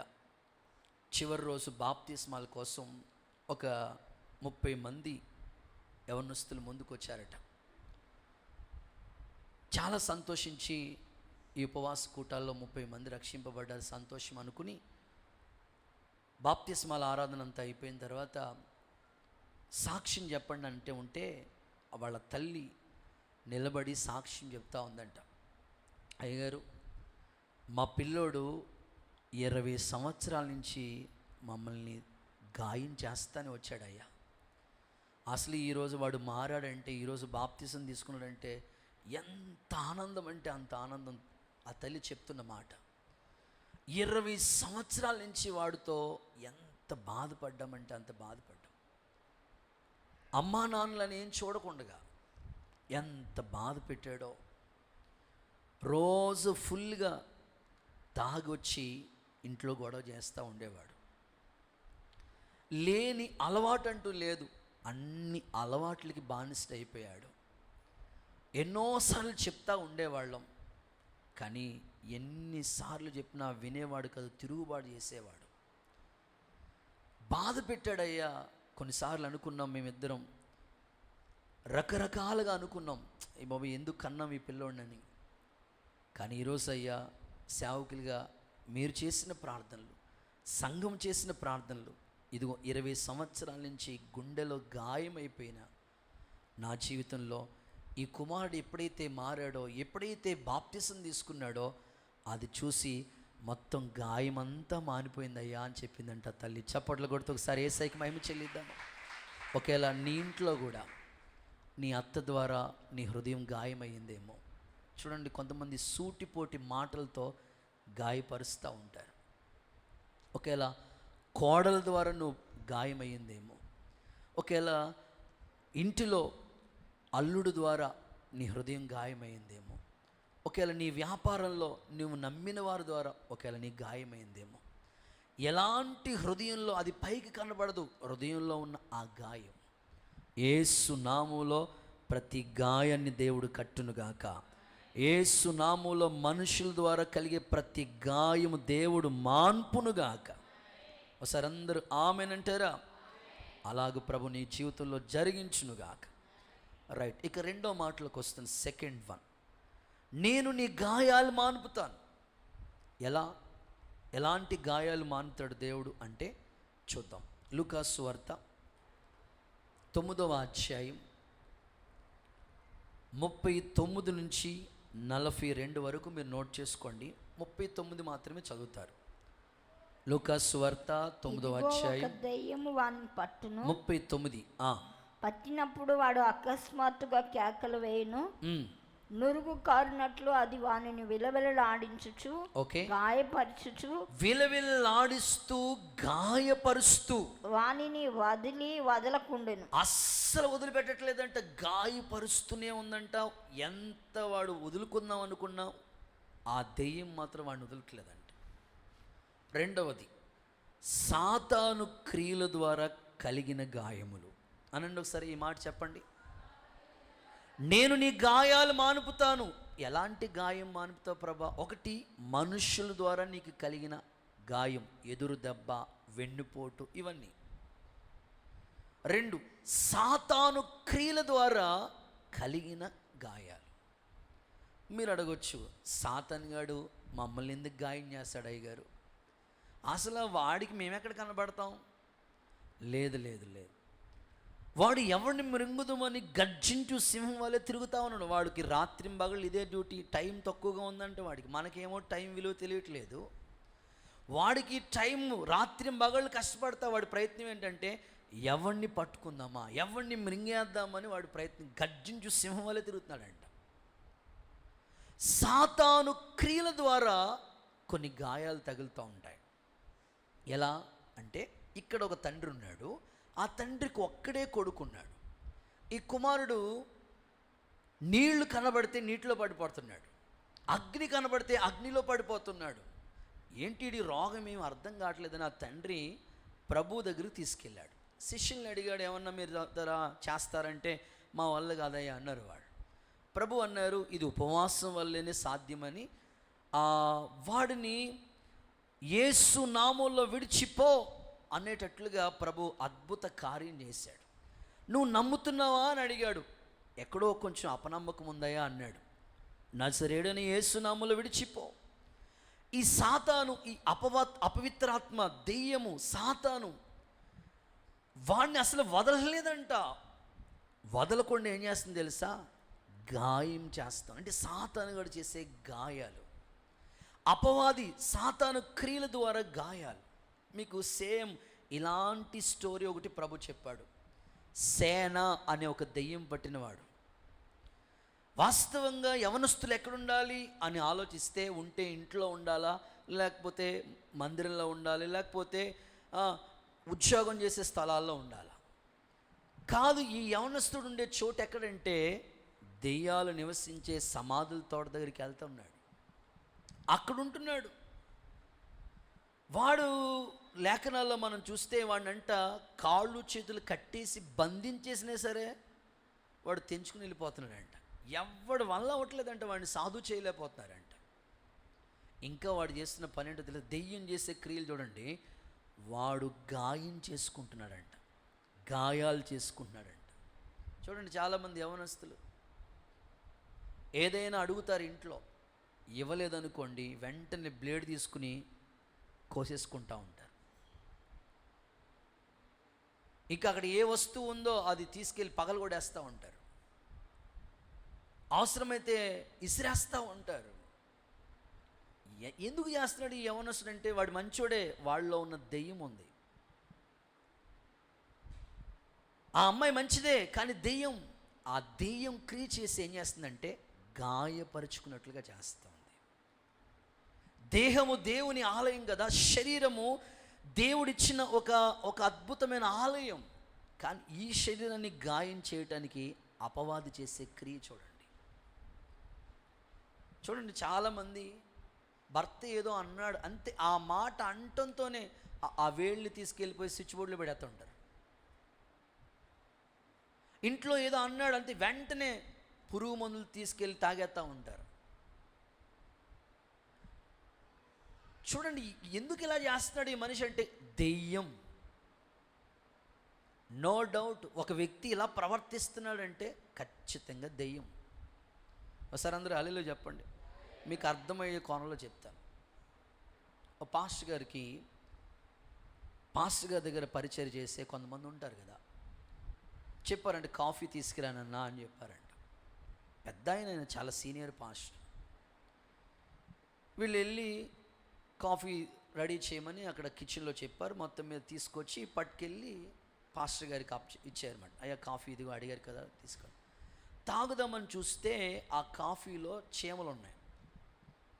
పాస్టర్ గారు అడారట, నాన్న బాబు ఇవి చీమలు ఉన్నాయనన్నా, దీన్ని వడకట్టి ఇవ్వనన్నా అని అంటే, పర్లేదులే తాగేయండి కంటికి మంచిది అన్నాడు అంటాడు. స్తోత్రం చెప్పండి. ఎందుకు అలా మాట్లాడుతున్నాడు ఆ మనిషి? ఓ పాస్టర్ గారికి ఇంత వ్యతిరేకం అయిపోయాడు. ఎందుకు అయిపోయాడంటే లోపల దెయ్యం పనిచేస్తుంది. మళ్ళీ ఏమని అంటే వాడు బాధపడతాడని ఏమనలేం కదా. చూడండి, ఒక వ్యక్తి ఇలా ఎందుకు ప్రవర్తిస్తున్నాడంటే లోపల దెయ్యం పనిచేస్తుంది. మీ ఇంట్లో కూడా మీకు వ్యతిరేకంగా ఎందుకు మారిపోతున్నారు వాళ్ళు? దెయ్యం పనిచేస్తుంది. భర్త అయినా, భార్య అయినా, కొడుకైనా, కూతురైనా చెప్పినట్లుగా చేయకుండా ఎందుకు అలా బిహేవ్ చేస్తున్నారంటే వాళ్ళలో దెయ్యం పనిచేస్తుంది, క్రియ చేస్తుంది. ఆ సెల్ ఫోన్ వద్దురా అన్నా సరే వాడు వాడుతున్నాడంటే దెయ్యం పనిచేస్తుంది. ఈ ఫ్రెండ్ సర్కిల్ మానేరా బాబు వద్దు అన్నా సరే తిరుగుతున్నాడంటే దెయ్యం పనిచేస్తుంది. ఒకటే నువ్వు గుర్తుపెట్టుకోవాలి, ఆ దెయ్యం ఏం చేస్తుందంటే గాయము చేస్తుంది, గాయాలు చేస్తుంది అన్నమాట. ఇదిగో సాతాను క్రియల ద్వారా కలిగిన గాయాలు యేసు నామములో మాన్పబడునుగాక. మీకు కావాలంటే చూడండి, నేను చెప్పే మాటలు అలా ఉన్నాయలే. మార్కు 5:5 చూడండి ఒకసారి. సేన అనే దెయ్యం పట్టినోడు ఎలా ఉన్నాడు ఒకసారి చూడండి. అసలు మార్కు సువార్త, మీరు బైబిల్ ఫాస్ట్గా తీస్తేనే రెఫరెన్స్లు చెప్తాను, లేకపోతే నేను చెప్పుకుంటూ వెళ్ళిపోతాను. Mark 5:5 5:5 mark 5:5. వాడు ఎల్లప్పుడూ రాత్రింబగళ్ళు సమాధుల్లోనూ కొండల్లోనూ కేకలు వేస్తూ తన్ను తాను రాళ్లతో గాయపరుచుకొని ఏం చేస్తున్నాడంటే చెప్పండి, గాయం. ఎందుకు ఆడలా చేసుకున్నాడంటే లోపల దెయ్యం. ప్రభు అడిగాడు, బాబు ఏంటి సంగతి అంటే, మేము ఒకళ్ళం కాదు, సేన 2000 మంది మేము, మా టీం. మాకు నేను అనుకుంటాను అసలు దెయ్యంకున్న యూనిటీ ఎంత బాగుందండి బాబు. 2000 మంది లోపల ఉన్నారంట. 100 మంది కలిసి ఉండలేదు, 100 గొడవలు ఎట్టేస్తుంటారు. దేవుడికి స్తోత్రం చెప్పండి. అసలు 2000 మంది లోపల యూనిటీ. మేము ఒకటే కాన్సెప్ట్, గాయం చేయటమే మా పని. గాయము చేసేది దెయ్యం. సాతాను క్రియ ద్వారా గాయాలు అవుతూ ఉంటాయి. మీ ఇంట్లో వ్యక్తులు మంచోళ్ళే, వాళ్ళ వ్యక్తిగతంగా మంచోళ్ళే, కానీ వాళ్ళని దెయ్యం వాడుకుంటుంది. అందుకే నువ్వు ఎదిరించాలి. అపవాదిని ఎదిరించు, వాడిని యొద్ద నుంచి పారిపోతాడు. అపవాదిని, సాతాన్ని శీఘ్రంగా నీ కాళ్ళ క్రింద దేవుడు చితకదొక్కునుగాక. శత్రు బలం అంతటి మీద నీకు అధికారం ఇచ్చునుగాక. నీకు ఇంకా బాగా అర్థం అవడానికి ఒక సందర్భం చెప్తాను. అపవాది సాతానుగడు ఎంత, వాడికి సిగ్గే లేదు. స్తోత్రం చెప్పండి ఒకసారి. వాడికి సిగ్గే లేదు అసలు. వాడు ప్రవర్తించే విధానం ఎలా ఉంటుందో తెలుసా అసలు? మీరు చూడండి ఎంత ప్రమాదకరమైన వ్యక్తో. సామెతల గ్రంథం 7వ అధ్యాయం 25-27 ఈ 2 వాక్యాలు చదవండి. 25 నుంచి 27 చదవండి. సామెతలు 7వ అధ్యాయం 25 నుంచి 27. జారస్త్రీ మార్గము తట్టు నీ మనస్సును తొలగించుకో. దారి తప్పి నడిచి ఆ త్రోవల్లోకి వెళ్ళొద్దు. అది గాయపరిచి, అదిగో ఆ మాట ఇచ్చేయాలి నువ్వు. ఎవరు గాయపరిచారు? జారస్త్రీ అంటే వ్యభిచారపు ఆత్మ పనిచేసే క్రియ చేసేది ఎవరు? సాతానుడు. ఒక మనిషిలో ఈ క్రియ ఎలా తీసుకొస్తున్నాడు? అది అపవాది క్రియ. అది గాయపరిచి పడద్రోసిన వారు అనేకులు, అది గాయపరిచి పడగొట్టేసిన వాళ్ళు అనేకులు. ఒక్కరు కాదంట, అనేకులు ఉన్నారంట వాళ్ళు. అది చంపిన వారు లెక్కలేనంత, అది చంపేసింది చాలా మంది, లెక్కలేని వాళ్ళు. నువ్వు కౌంట్ చేయలేవు. చివరికి ఆ మార్గం ఎక్కడికి వెళ్తుంది నాన్న? పాతాళం దాని ఇల్లు పాతాళానికి వెళ్ళిపోయే మార్గం, మరణశాల దిగిపోను వెళ్ళిపోతారు. అంటే జార స్త్రీ, ఒక వ్యభిచారపు ఆత్మ ఒక మనిషిలోకి వస్తుందంటే అది అపవాది క్రియ. చివరికి అది ఎంత దారుణంగా ప్రవర్తిస్తా తెలుసా?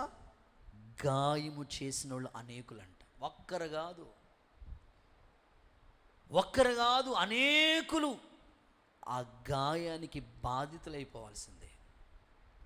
చివరికి వాళ్ళంట దాని ఇల్లు పాతాళానికి తీసుకెళ్తుందంట. ఎంత దారుణంగా ఈ మాటలు రాయబడి ఉండొచ్చు. ఎంత ఆ జార స్త్రీ అంటే ఒక వ్యక్తిలో ఈ క్రియ చేసేది ఎవరంటే సాతానుడు. ఆ పై నుంచి చదువుకుంటా వెళ్ళండి, ఇంటికి వెళ్ళిన తర్వాత లాలనగా మాట్లాడుతుందట. సాతాను ఒక వ్యక్తిని ఆ అపవిత్రతలోకి తీసుకెళ్తుంది. అందుకే ఎలాంటి అనేకులు ఆ స్త్రీ వల్ల పడిన వాళ్ళు అనేకులు గాయమైపోయారంట. ఇదిగో ఈరోజు ఒకవేళ యవనస్తుల గురించి ఈ మాటలు చెప్తా ఉన్నాను. చదువుకోవాల్సిన టైం అది. నేను ఎప్పుడు ఇలా చెప్తాను, చదువుకోవాల్సిన టైంలో నీకు ఫోన్తో పని ఏంటి? నీకు ఫేస్బుక్ ఎందుకు? చదువుకోవాల్సిన టైం అది. నీకు ఒక మంచి తల్లిదండ్రులు ఇచ్చారు, కుటుంబాన్ని చక్కగా పెంచి పోషించే ఫీజులు కట్టే వాళ్ళు ఉన్నారు.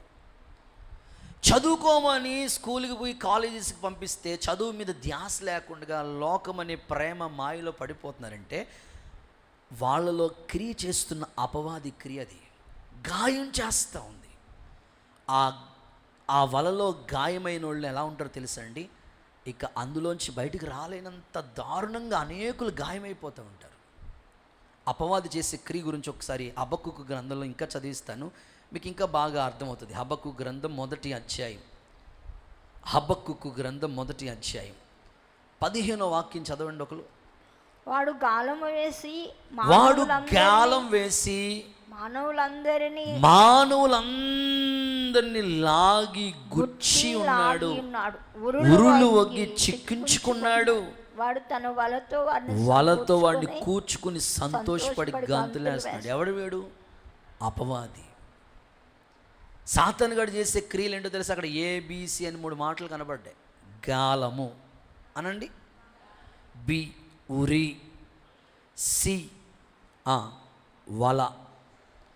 ఈ 3 వాడు మనల్ని లాగి గుచ్చి సంతోషిస్తూ ఉంటాడంట. గాలం వేశారనుకోండి, ఎన్ని చేపలు పడతాయి? ఒకటే. ఫస్ట్ మన ఇంట్లో ఒక్కడి మీద ప్రయోగం చేస్తూ ఉంటాడు, ఆ తర్వాత గాలం, తర్వాత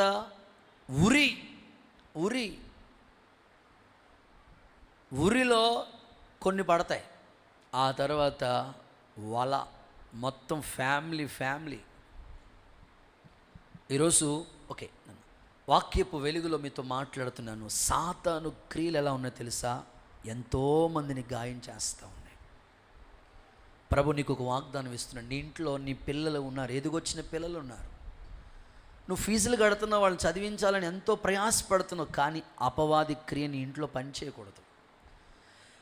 వాడు ఏదోలాగా మన పిల్లల్ని గుచ్చాలని వాడు ప్రయత్నం చేస్తూనే ఉంటాడు. పడద్రోయబడ్డాడు కదా, ఆ పడిపోయినవాడి పని ఏంటంటే అనేకుల్ని పడగొట్టాలని ప్రయత్నం చేస్తూ ఉంటాడు. అందుకే దేవుడేమో నిన్ను నిలబెట్టాలని ప్రయత్నం చేస్తున్నాడు. ఈ గాయాలన్నీ యేసు నామంలో కట్టబడునుగాక. సాతాను క్రియల్ని ఇంట్లో నుంచి దూరం అయిపోనుగాక. యేసు నామంలో అద్భుతము జరుగునుగాక. సాతాను ఎంత దారుణంగా గాయపరుస్తాడు తెలుసండి? జార స్త్రీ ఎలా వాడుకుంటాడు తెలుసండి?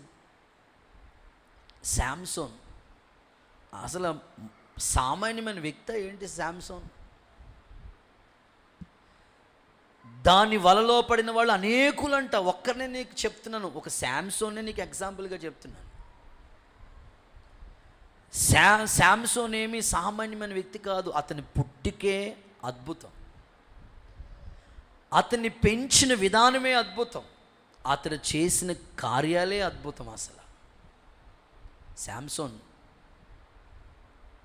మేక పిల్లలు చీల్చినట్టు చీల్చేశాడు సింహాన్ని. ఒక చిన్న గాడిద ఎముక తీసుకుని 1000 మంది ఫిలిస్తీన్ని హతమార్చేశాడు.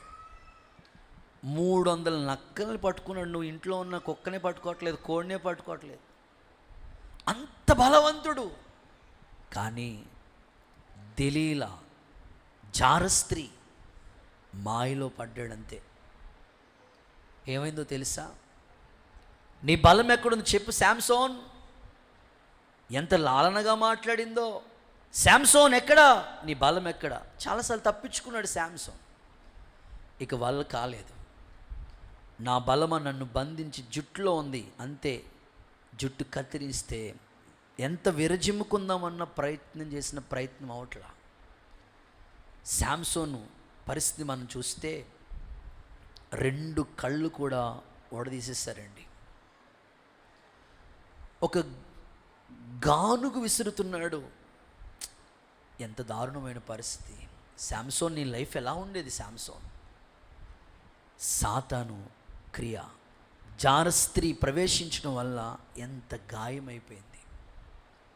చివరికి శాంసోన్ 2 కళ్ళు పోగొట్టుకుని జుట్టు కత్తిరించబడి తిరగలు విసురుకునే పరిస్థితి. యెహోవా అతన్ని ఎడబాసనని అతనికి తెలియలేదంట. దాని వలలో పడిన వాళ్ళందరూ గాయమైపోతారు. అందుకే మీ ఇంట్లో దేవుని ఇల్లు అనే సంఘంలో కూడా నా ప్రార్థన, ఏ ఇంటిలో సాతాను క్రియ పనిచేస్తుందో యేసు నామములో తొలగిపోవును గాక. యేసు నామములో గాయపరిచే జారస్త్రీ వల్ల పడిపోకుండా యేసయ్య అనేకుల్ని తప్పించునుగాక. మీరు చూడండి, ఆ మాటలు చదివిస్తాను. న్యాయాధిపతుల గ్రంథం 16 చదవండి. చదవక్క 16 స్వర్ణక్క, బంగారం అక్క చదవక్క. 16 తీసిన వాళ్ళు చదవచ్చు కదా వెంటనే. న్యాయాధిపతులు 16.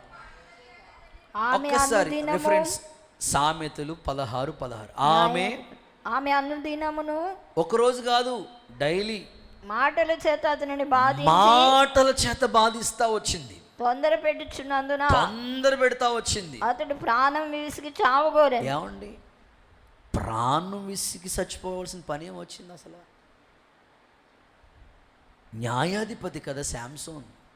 20 సంవత్సరాలు న్యాయాధిపతిగా ఉన్నాడు ఇశ్రాయేల్కి. చావుని ఎందుకు కోరుకున్నావు శాంసోన్? విసుగు అంటే జారస్త్రీ నడిపించే మార్గం. ఈరోజు చాలామంది పిల్లలకి ఎంతో భవిష్యత్తు ఉంది. మన కుటుంబాలు, మన పిల్లలకి ఎంతో భవిష్యత్తు ఉంది. వాళ్ళ భవిష్యత్తు మధ్యలో ఎందుకు ముగిస్తున్నారంటే, ఇదిగో సాతాను క్రియ వాళ్ళ మీద దాడి చేస్తుంది. నా ప్రార్థన, ఏ కుటుంబాల్లో సాతాను క్రియ పనిచేస్తుందో యేసు నామములో ఆ గాయాలన్నీ దేవుడు మానుపునుగాక. కుడి చేతులు అలా అల్లాడిస్తూ హల్లెలూయా అని చెప్తారా? ఈ మధ్యకాలంలో ఒక పెద్ద దైవజనుడు చెప్తా ఉంటే ఒక చిన్న వర్తమానం నేను విన్నాను. అదేమిటంటే, పాపం ఆయనకి ఆ వారమే, ఆ వీకే ఖాళీగా ఉన్నారంట. విజిటింగ్ అవర్ అని, పలానా సమయంలో మీకు ఏ సమస్యలు ఉన్నా రండి, నేను మందిరం దగ్గరే ఉంటానని సేవకులు చెప్పారంట. మందిరానికి వచ్చే విశ్వాసులు లైవ్ వింటారు కదా, కొంతమంది వాక్యం పట్ల ఆసక్తి కలిగిన వాళ్ళు కొంతమంది వచ్చి వాళ్ళ సమస్యలన్నీ సేవకులతో చెప్పుకుని వెళ్తూ ఉన్నారంట. ఒక భార్యాభర్తలు ఇద్దరు వచ్చి సేవకుల దగ్గర కూర్చుని మాట్లాడతా ఇలా అన్నారంట. ఆ తండ్రి కళ్ళంట నీళ్లు పెట్టుకుని కనీసం పాస్టర్ గారి ముఖం కూడా చూడలేక తల దించుకుని ఏడుస్తూ బాధపడుతూ ఇలా చెప్పాడంట, అయ్యా నాకు 2 కూతుర్లు అయ్యా. నేను ఈ హైదరాబాద్ పట్టణానికి వచ్చి ఒక మంచి సాఫ్ట్వేర్ కంపెనీలో నేను ఉద్యోగం చేస్తూ ఉన్నాను. నాకంటూ జీవనాధారం ఏదైనా ఉందంటే ఆ ఉద్యోగమే. ఆ ఉద్యోగం మీదే ఇంటద్దె కడతాను. ఆ ఉద్యోగంతోనే పిల్లల్ని కార్పొరేట్ స్కూల్లో చదివించాను. ఇలాగ కుటుంబాన్ని నడిపించుకుంటా ఉన్నాను. 2 కూతుర్లు, వీళ్ళిద్దరు మంచిగా ఉండాలని నేను కలగన్నాను. పెద్ద కూతురు ఇంటర్మీడియట్ 2nd ఇయర్ చదువుతుందయ్యా. నా ఫోన్కి మెసేజ్ పెట్టిందయ్యా అని. మీ కూతురే కదయ్యా, మీ కూతురు ఏమని మెసేజ్ పెడుతుందయ్యా అని అంటే, ఆ వాట్సాప్లో పంపించిన మెసేజ్ ఆ దైవజనుడికి ఆ తండ్రి చదివి వినిపించాడంట. నీవు నాన్న, నీవు మీ భార్యకి మంచి భర్తవే. వాళ్ళ భార్య ఈవిడికి ఏమవుతుంది? మాట్లాడండి అయ్యా. తల్లి, నీవు నీ భార్యకి మంచి భర్తవే, కానీ మీ నాన్నకి మంచి కొడుకువే. వాళ్ళ నాన్నంటే తాత. మంచి కొడుకువే, కానీ నాకు మాత్రం మంచి తండ్రివి కాదయ్యా. ఒక కూతురు మాట్లాడుతున్న మాటలు. ఆ నాన్న దైవ సేవకుడి దగ్గర తలెత్తుకోలేక ఏడుస్తూ ఉన్నాడంట. నాకైతే నువ్వు మంచి తండ్రివి కాదు. పాస్టర్ గారు అడిగారంట, ఏం చేశారయ్యా మీరు? మంచి కూతురు మంచి తండ్రి కాదని నన్ను మాట్లాడుతుంది, ఏం చేశారు మీరు? ఏం కాదయ్యా, ఆవిడ కాలేజీలో జాయిన్ చేశాను. మా ఫ్రెండ్స్ అందరూ జీన్ ప్యాంట్ వేసుకుని వెళ్తారు, నేను కూడా జీన్ ప్యాంట్ వేసుకుని వెళ్తాను అన్నది. నేను కొన్ను అన్నాను అంతే. ఏంటంట? జీన్ ప్యాంట్ కొన్నందుకే ఆ తండ్రి ఏమైపోయాడు? మంచి చెప్పేవాళ్ళు నచ్చరు కదా, మంచి చెప్తే నచ్చరు మనకి. జీన్ ప్యాంట్ వద్దు అంటే ఆ తండ్రి చెడ్డోడైపోయాడు. మరి 20 సంవత్సరాలు పెంచాడు, కార్పొరేట్ స్కూల్లో చదివించాడు, అది గుర్తులేదా? పోషించాడు, ఏది కావాలంటే తెచ్చాడు, గుర్తులేదా? అది వద్దు అంటే నీకు చెడ్డోడైపోయాడా? అసలు ఆలోచించు.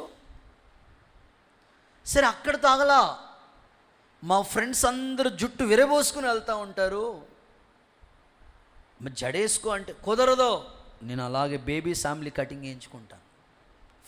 కొంక ఏమంటారు దీన్ని? అలాగే ఉంటాను నేను. అక్కడితో సరిపోలా, మా ఫ్రెండ్స్ అందరికీ ఐఫోన్ వాడుతున్నాను, నాకు ఐఫోన్ కావాలి. అమ్మా, నీ చదువు ఎంత? నీ చదువుకి ఏంటది? నా జీతం ఎంత? నేను ఇంటద్దే కట్టినా, కరెంట్ బిల్లే కట్టినా, నీ ఫీజులే కట్టినా. ఇదిగో నా దగ్గర డబ్బా ఫోన్ ఉంది, అందరికి ఐఫోన్ కొంటావా? స్కూటీ కొంటావా? ఇప్పుడు ఆ తండ్రి ఆ యుద్ధమ్మ మనకి సంబంధించినవి కాదమ్మా అన్నందుకు ఆ తండ్రి చెడ్డోడైపోయాడు. ఈరోజున యవనస్తుల్ని సాతానుడు ఎంత దారుణంగా వాడుకుంటున్నాడో. ఆ ఫ్రెండ్స్ సర్కిల్ వద్దురా బాబు, కావాలి. అలాంటి డ్రెస్ వద్దమ్మా నీకు, అదే కావాలి. ఎందుకు ఇలా బిహేవ్ చేస్తారు? సాతాను క్రియ వాళ్ళలో పనిచేస్తుంది. వాళ్ళతో మాట్లాడొద్దమ్మా. నీకు బాయ్ ఫ్రెండ్స్ ఎందుకమ్మా? ఆడపిల్లలతో స్నేహం చేయాలా, మగపిల్లలు నీకెందుకు? నచ్చదు కదా. ఈరోజు చాలామంది సాతాను క్రియలు చదివో. శాంసోన్ గాయపరచబడి చివరికి పరిస్థితి ఎలా వచ్చిందంటే చాలా కళ్ళు పోగొట్టుకుని తిరగలు విసురుకుంటున్నాడంటే ఒక న్యాయాధిపతి. ఈరోజు ఒక సేవకుడిగా నేను చెప్తున్నాను, మీ ఇంట్లో ఈ తరంలో పిల్లల్ని పెంచడం చాలా కష్టంగా ఉంది. దేవుడు మన ఇంట్లో సాతాను క్రియలు చేస్తున్న ఆ అపవాది క్రియల ద్వారా కలిగే గాయాలన్నీ యేసు నామములో మాన్పించబడునుగాక. వాక్యంలో మనం చూస్తాం కదా, యెషయా అంటాడు, నేను పిల్లల్ని పెంచి గొప్పవాళ్ళుగా చేశాను. అసలు పిల్లల్ని పెంచడం ఎంత కష్టమో పెంచిన వాళ్ళకి తెలుస్తుంది. మరి గొప్పోళ్ళు అయిన తర్వాత ఏమయ్యారయ్యా? వాళ్ళు నా మీద తిరగబడుతున్నారు. ఇప్పుడు జరుగుతుంది అదే కదా. పెంచిందెందుకు? నువ్వు తిరగబడతావనా? పోషించిందెందుకు? నేను చారదీసిందెందుకు? నువ్వు తిరగబడతావనా? పిల్లల్ని పెంచితే తిరగబడతా ఉన్నారంట. అందుకే అరికాలు మొదలుకొని స్వస్థత ఎక్కడా? అందుకే ఎక్కడ చూసిన గాయాలే, ఎక్కడ చూసిన పచ్చిబొండు. ఎందుకయ్యా గాయం? తిరుగుబాటు ఆత్మ పనిచేస్తుంది కాబట్టి. చూడండి, ఆ మాటలు చదువుతారు, మీకే అర్థమవుతుంది. యెషయా గ్రంథం 1వ అధ్యాయం 2వ వాక్యం చదువు. యెహోవా మాట్లాడుచున్నాడు, ఆకాశమా ఆలకించు, నేను పిల్లల్ని పెంచాను. గొప్పవారు ఎలా చేశాను తెలుసా? వాళ్ళని ఒక స్థాయికి తీసుకొచ్చాను, గొప్పవాళ్ళుగా చేశాను. వారు నా మీద తిరగబడుతున్నారు. పెంచినందుకు ఇప్పుడు ఏమైంది? 6వ వచనం చదవక. అరికాలు అరికాలు మొదలుకొని తల మొదలుకొని వరకు స్వస్థత కొంచెమైనను కొంచెం లేదు. లేదు. ఎక్కడ చూసినాను ఎక్కడ చూసినా గాయములు, దెబ్బలు, పచ్చి పుండ్లు. అవి పిండబడలేదు, కట్టబడలేదు, తైలంతో మెత్తని చేయబడలేదు. గాయాలు ఎందుకు అవుతున్నాయి? తిరుగుబాటు ఆత్మ. అది ఎవరిది? సాతానుడిది. ఒక మనిషి చెప్పిన వెంటనే లోబట్టలేదంటే ఎందుకు తిరగబడతాడంటే అది అపవాది వాడుకున్నాడు వాడిని. ఈరోజు అపవాది క్రియలు ఒకవేళ మీ ఇంట్లో, మీ భర్తలో, మీ భార్యలో, మీ పిల్లల్లో, మీ తోబట్టులో, మీ ఇంట్లో పనిచేస్తున్నాయేమో ఆ క్రియలు. యేసు నామములో దేవుడు ఆ క్రియల ద్వారా జరిగిన గాయాలన్నీ కట్టునుగాక. యేసు నామములో అపవాది క్రియ లయమైపోవునుగాక. రైట్. 3వది, థర్డ్ వన్. 1 మనుషుల ద్వారా తగిలిన గాయాలు, 2 సాతాను క్రియల ద్వారా తగిలిన గాయాలు, 3 కీర్తనల పుస్తకం 38వ అధ్యాయం 5వ వాక్యం చూడండి ఒకసారి. 38:5. వలన కలిగిన నా గాయములు, నా మూర్ఖత వలన కలిగిన గాయముల వలన దుర్వాసన గలవై నేను శ్రమ చేత మిక్కిలి కృంగి ఉన్నా. చూడండి ఇక్కడ సందర్భాన్ని చూస్తే దావీదు 3వదిగా చెప్తున్న మాట ఏంటంటే మూర్ఖ ప్రవర్తన ద్వారా కలిగిన గాయాలు అనండి. ఈ మాట నాతో చెప్పండి. మూలుగుతూ చెప్తున్నారు మీరు, గట్టిగా చెప్పండి. మూర్ఖ ప్రవర్తన ద్వారా కలిగిన గాయములు. ఇది వెరీ ఇంపార్టెంట్. 2 విషయాలు మీకు చెప్పాను. 3వది ఏంటంటే మూర్ఖంగా ప్రవర్తిస్తూ ఉంటారు కొంతమంది. దాని ద్వారా నీకు వచ్చే ప్రతిఫలం ఏంటో తెలుసా? ఏదో ఉద్ధరిస్తున్నానని అనుకోవాల్సిన పని లేదు. నీ మూర్ఖ ప్రవర్తన నీకు గాయం చేస్తుంది. కొంతమంది ఎంతమంది చెప్పినా, ఎవరు చెప్పినా వినరండి. అమ్మ చెప్పు వెండ్రు, నాన్న చెప్పు వెండు, అత్త చెప్పు వెండు, పెద్ద మామయ్య వచ్చి చెప్పిన వెండు, మేనత్త వచ్చి చెప్పిన వెండు. ఎందుకు వింటలేదంటే మూర్ఖత్వం. మూర్ఖత్వం అంటే ఏంటో తెలుసా? ఎవ్వరి మాట వినరు. ఇంకో కోణంలో చెప్పనా, మూర్ఖత్వం అంటే ఏంటో తెలుసా? అది తప్పని తెలుసు అయినా చేస్తాడు. తప్పని తెలుసు కూడా చేస్తున్నావంటే దాన్ని ఏమంటారు తెలుసా? మూర్ఖత్వం. ఇప్పుడు మూర్ఖత్వం ద్వారా ఏమవుతుందో తెలుసా? గాయము. ఆ గాయం ఏం చేసింది తెలుసా? దుర్వాసన, సాక్ష్యం పాడు చేస్తుంది. దుర్వాసన. అక్కడ ఎవరు కూర్చోలేరు. ఎందుకయ్యా? మూర్ఖంగా ప్రవర్తించిన మూర్ఖతరం. బైబిల్ ఏముందో తెలుసా? మూర్ఖులకు ఈ తరమునకు నువ్వు వేరుగా ఉండు. మూర్ఖులకు ఈ జనుల మధ్య నువ్వు ఎలా ఉండాలి? మూర్ఖులకు వక్రజనం మధ్య నువ్వు, వంకరోళ్ళ మధ్య నువ్వు ఎలా ఉండాలి తెలుసా?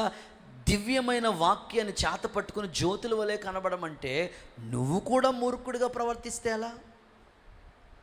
ఆయనకంటే వాక్యం తెలియదు, ఆయనకంటే దేవుడి గురించి తెలియదు, అలా ప్రవర్తించాడు. నీకు దేవుడు వాక్యం తెలుసు కూడా నువ్వు మూర్ఖంగా ఉంటున్నావంటే గాయం అవదా? మరి దుర్వాసన రాదా? వస్తుంది. ప్రభు నీతో మాట్లాడుతున్నాడు. మూర్ఖంగా ప్రవర్తించిన ఆ ప్రవర్తన ద్వారా గాయాలు అవుతాయంట. ఇలాగ గాయాలైనా కూడా దేవుడు వాటిని కూడా కడుతున్నాడంటే ఎంత సాత్వికుడో దేవుడు చూడొకసారి. అసలు ఇంత మూర్ఖంగా ప్రవర్తించినందుకు నీ శిక్షకు నువ్వే పాత్రుడవు అనాలి దేవుడు. అలాంటి సందర్భంలో కూడా ఆయన గాయం కడుతూనే ఉన్నాడంట. ఒకసారి అందరూ హల్లెలూయా అని చెప్పండి, హుషారుగా చెప్పండి. కనుక ఈరోజు దేవుని సేవకుడిగా మీకు చెప్తున్నాను. ఇంకొక రిఫరెన్స్ మీకు చెప్తాను దీంట్లో. లూకా సువార్త 12వ అధ్యాయం 47వ వాక్యం చదువుతారా? లూకా 12. తన యజమానుని చిత్తం మెరిగి అలాగూ సిద్ధపడక అతని చిత్తము చొప్పున జరిగించంగా ఉండేవాడికి అనేకమైన దెబ్బలు తగులుతాయంట. వింటున్నారా? దేవుని చిత్తం మీద ఎరిగి అలా చేయకుండా ఉంటే అనేకమైన దెబ్బలు తగులుతాయంట.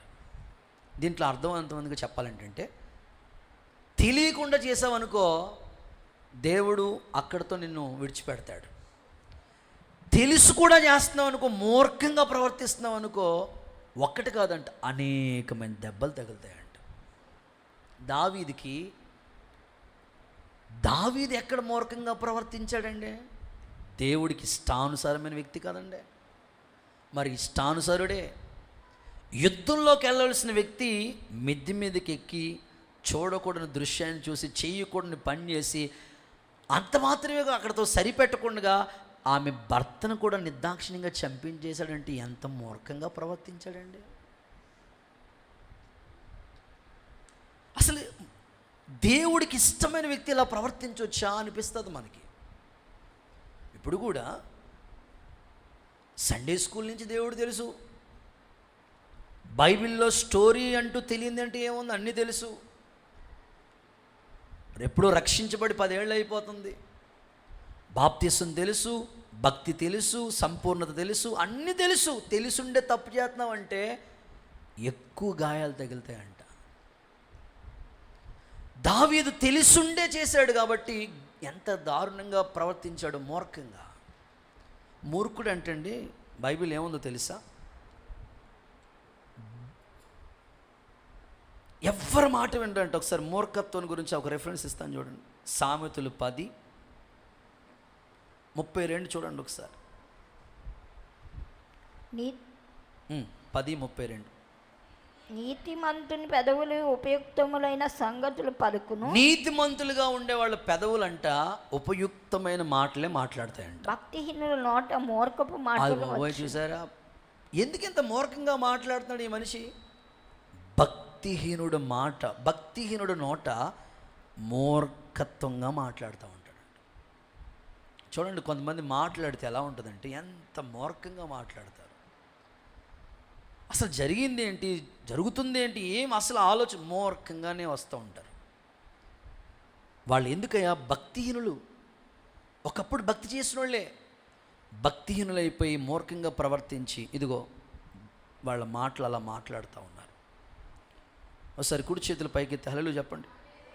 దావీదు ఏమన్నా తక్కువడా? 7 సార్లు ఏం చేశాడు చెప్పండి? 7 సార్లు. రోజుకి నీకు ఒక రాజుగారు 7 సార్లు స్తుతించండి, నీకు అంత టైం లేదు.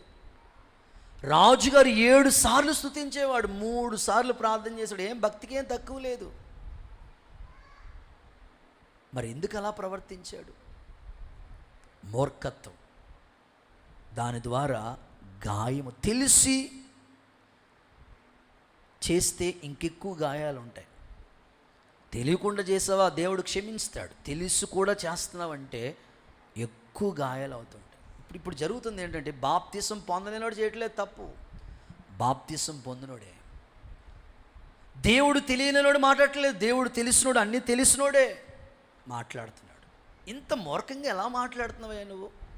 అంతే, వాడిని గాయం చేస్తూ ఉంది. కొంచెం వాక్యంలో మీకు అర్థం అవడానికి చెప్తాను. దావీదుకి ఏం గాయమైందన్న? ఏదో ప్రవర్తించాడు, దేవుడు క్షమించేశాడు కదన్నా. బెత్షెబతో పాపం చేసినా పశ్చాత్తాపడితే క్షమించక ముందు గాయమైంది.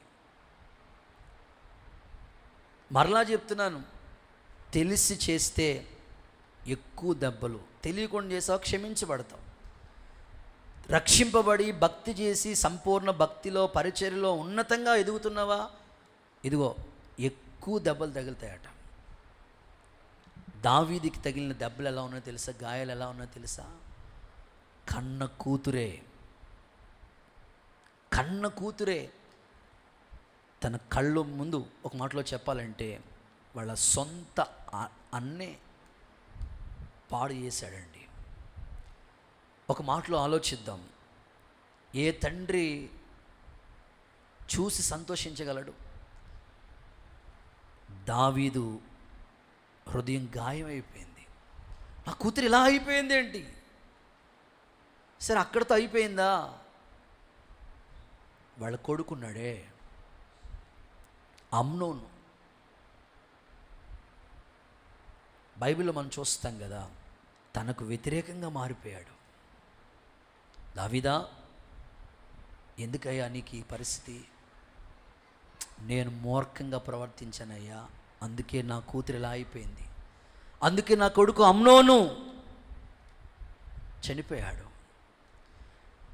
ఇవన్నీ తన జీవితంలో జరుగుతున్నప్పుడు గాయమే. దావీదుకి ఎందుకు ఈ గాయాలంటే తన మూర్ఖత్వమే. కన్నులు ఎదుటే పిల్లలు అలా అయిపోయారంటే ఆ బాధ ఎంతో వర్ణించలేం. చదువుకుంటున్న పిల్లలు ఫీజులు కట్టి లక్షలాది రూపాయలు వాళ్ళ కోసం వెచ్చిస్తూ ఉంటుంటే వాళ్ళు ఎక్కడికో లేచి వెళ్ళిపోయారంటే ఆ పరిస్థితి ఆ తల్లిదండ్రులు తట్టుకోలేరు. దావీదుకి అంత మూర్ఖంగా ప్రవర్తించడం వల్ల తన పిల్లల ద్వారానే గాయమైపోయింది. దేవుడు ఎలా కట్టాడు తెలుసా గాయాన్ని? సర్లే నువ్వు మూర్ఖంగా ప్రవర్తించావు కదా, నేను కూడా మూర్ఖంగా ఉంటాను అనేవాడు కాదు దేవుడు. జాలిపడి నీ గాయాలు కట్టబోతున్నాడు. ఆమెను చెప్పు ఒకసారి. దావీదు దేవుడు అంత మూర్ఖంగా ప్రవర్తించిన క్షమించి నీ సింహాసనం సదాకాలం నిలిచి ఉంటుంది. అంత మాత్రమే కాదు, అక్కడితో దేవుడు సరిపెట్టలేదు. దావీదు వంశంలోంచే యేసుక్రీస్తు ప్రభు పుట్టాడు. గట్టిగా చప్పలు కొడుతూ సరే ఏసైకి మహిమించాలి. ఆయన ఎంతగా నీ మీద జాలి పడుతున్నాడో, ఆయన ఎంతగా నీకు గాయాలు కట్టాలని నువ్వు అనుకుంటున్నాడు ఒకసారి చూడు. ఇంకా మూర్ఖంగా ప్రవర్తిస్తే నేనేం చేయలేను. నీ మీద ఆయన ఎంత జాలి పడుతున్నాడో ఒకసారి ఆలోచించు. ఆలోచిస్తే ఇంక ఇలా ప్రవర్తించు. చాలామందిని మీరు చూడండి, విశ్వాసుల స్థితి ఎలా ఉంటుందంటే, దేవుడు నమ్ముకున్న ప్రారంభ రోజుల్లో హౌస్ విజిటింగ్కి వెళ్తామా, వెళితే అయ్యగారు పిల్లలండి, పిల్లలు పాడైపోతారని టీవీ ప్యాక్ చేసిండి అటుకెక్కిచ్చానండి అయ్యగారు. ప్రతిరోజు సాయంకాలం మేము కుటుంబ ఆరాధన చేసుకుంటాం. 7 గంటలకు మీరు వచ్చి చూడండి అయ్యగారు, మా ఇంట్లో పాటలు వినబడుతుంది, కంజర శబ్దం వినబడుతూ ఉంటుంది, పాటలు ఆరాధన చక్కగా 7 to 9 ప్రతిరోజు సాయంకాలం మేము మా కుటుంబంలో కుటుంబ ఆరాధన చేసుకుంటాం అయ్యగారు. ప్రారంభ స్థితి. రోజులు గడిచిన తర్వాత భక్తిలో బాగా మోస్ట్ సీనియర్స్ అయిన తర్వాత, భక్తిలో బాగా ఎక్కువ వావర్ భక్తి అయిపోయింది, నా గిన్నె నిండి పొర్లుతున్నది అన్నట్లుగా భక్తి ఎక్కువైపోయిన తర్వాత, దేవుడు వాళ్ళని ఆశీర్వదించిన తర్వాత, ప్రారంభంలోనైతే 7 గంటల నుంచి సాయంకాలం కుటుంబ ఆరాధన చేసుకునేవాళ్ళు, అసలు వాళ్ళ ఇంట్లో టీవీ లేకుండా అటుకెక్కించిన వాళ్ళు ఇప్పుడు ఇంట్లోకి వెళ్ళి చూస్తే పెద్ద ఎల్ఈడి టీవీలు ఉంటాయి. అసలు ఆ ఇల్లు హాల్ సరిపోదు. దేవుడికి స్తోత్రం. ప్రార్థన ఉండదు ఇంట్లో, ఉదయకాల స్తోత్ర ప్రార్థన ఉండదు, కుటుంబ ప్రార్థన ఉండదు, ఎప్పుడు ఫోన్తోనే ఉంటారు వాళ్ళు. అంటే భక్తిలో సీనియర్. జరుగుతున్నవి సంభవాలు అవే అలాగే ఉన్నాయి. ప్రస్తుతం ట్రెండ్ సమాజం అలాగే ఉంది. నేను అంటాను, నువ్వు భక్తిలో మూర్ఖంగా ప్రవర్తించవద్దు. మూర్ఖంగా ప్రవర్తించావా గాయాలు అవుతాయి. ఆ విషయంలో ప్రభువే ఒక దావీదుని నీ ముందు ఒక ఎగ్జాంపుల్గా పెట్టాడు. పరిశుద్ధాత్ముడు ఈ గాయాలన్నీ కూడా కట్టునుగాక, యేసు నామములో సరిచేయబడుదురుగాక.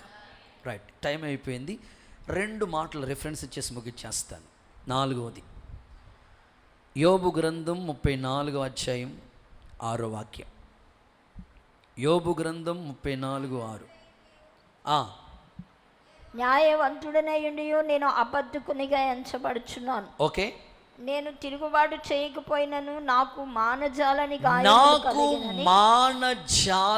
గాయములు కలిగినని యోబు అంటున్నాడు. చాలండి. 4వది ఏంటంటే మానని గాయాలు అనండి. మీ పక్కోళ్ళు చెప్పండి, కానీ గట్టిగా చెప్పండి. మానని గాయం. యోబు జీవితంలో ఎదురైన గాయం ఏంటో తెలుసా? ఇక మానలేం. మాంది గాయం. చూడండి, డాక్టర్లు చెప్తారు, అమ్మా మాందమ్మా, నువ్వు ఇంక మాందమ్మా తగ్గదమ్మా అంటారు. అట్లాగే యోబు అన్నాడు, మానని గాయం. ఏంటా గాయం? తన పిల్లలే తన కళ్ళ ముందు చనిపోయారంటే అది ఎంత బాధ. మానని గాయం అది. కానీ దేవుడు ఎంత ప్రేమమయుడు తెలుసా? నేను గాయాన్ని కడతాను. యోబు పోగొట్టుకున్నవి మరలా 2 అంతలుగా ఇచ్చాడు కదండి. నేను ఆశిస్తున్న మీ కుటుంబంలో ఒకవేళ ఏదైనా కోల్పోయావా, ఆర్థికంగా ఏదైనా కోల్పోయావా, ఫైనాన్షియల్గా లాస్ అయిపోయావా, ఇబ్బంది పడుతున్నావా, దేవుడు మాట్లాడుతున్నాడు, మానని గాయాలను కూడా నేను మాన్పేస్తాను. ఆమెను చెప్పండి ఒకసారి గట్టిగా.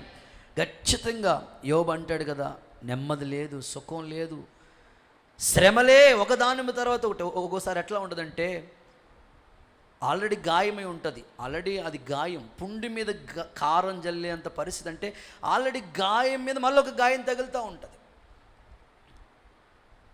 ఆల్రెడీ హాస్పిటల్లో ఉన్నారు, మళ్ళా వేరే వాళ్ళు మళ్ళా హాస్పిటల్, ఇంకా హాస్పిటల్ ఏంటి, గాయాలే ఒకదాని తర్వాత ఒకటి, ఇంక తగ్గదనుకుంటాం. ప్రభు అంటాడు, మానని గాయాలు కూడా నేను మాన్పిస్తాను. ఆమేనండి. ఈ మధ్యకాలంలో నేను విన్నానండి, మొన్నే జూన్ 12వ తారీఖు ఫ్లైట్ విమానం కూలిపోయింది కదా, చాలామంది చనిపోయారు కదా. అందులో ఒక సందర్భం ఏమిటంటే,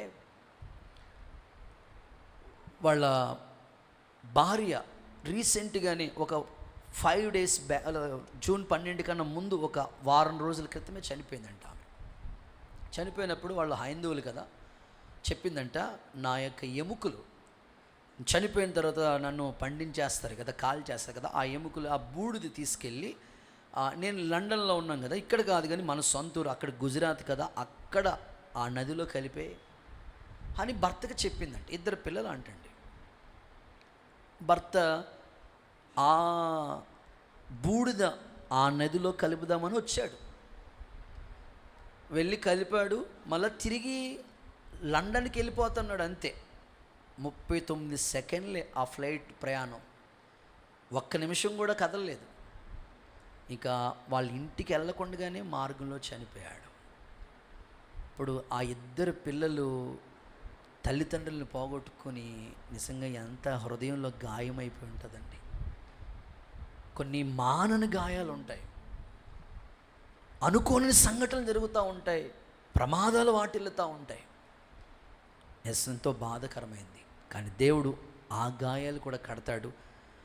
నేను మిమ్మల్ని అనాథలుగా విడవను, ఒకరి తల్లి వాడిని ఆదరించినట్టు నేను ఆదరిస్తాను. ఒక సేవకుడిగా చెప్తున్నాను, మానని గాయాలతో నువ్వు బాధపడుతున్నావా, యేసు నామములో దేవుడు మాన్పేటట్లుగా చేయనుగాక. చివరి మాట, ఆఖరి మాట, ఇర్మియా గ్రంథం 30వ అధ్యాయం 12వ వాక్యం చూద్దామా.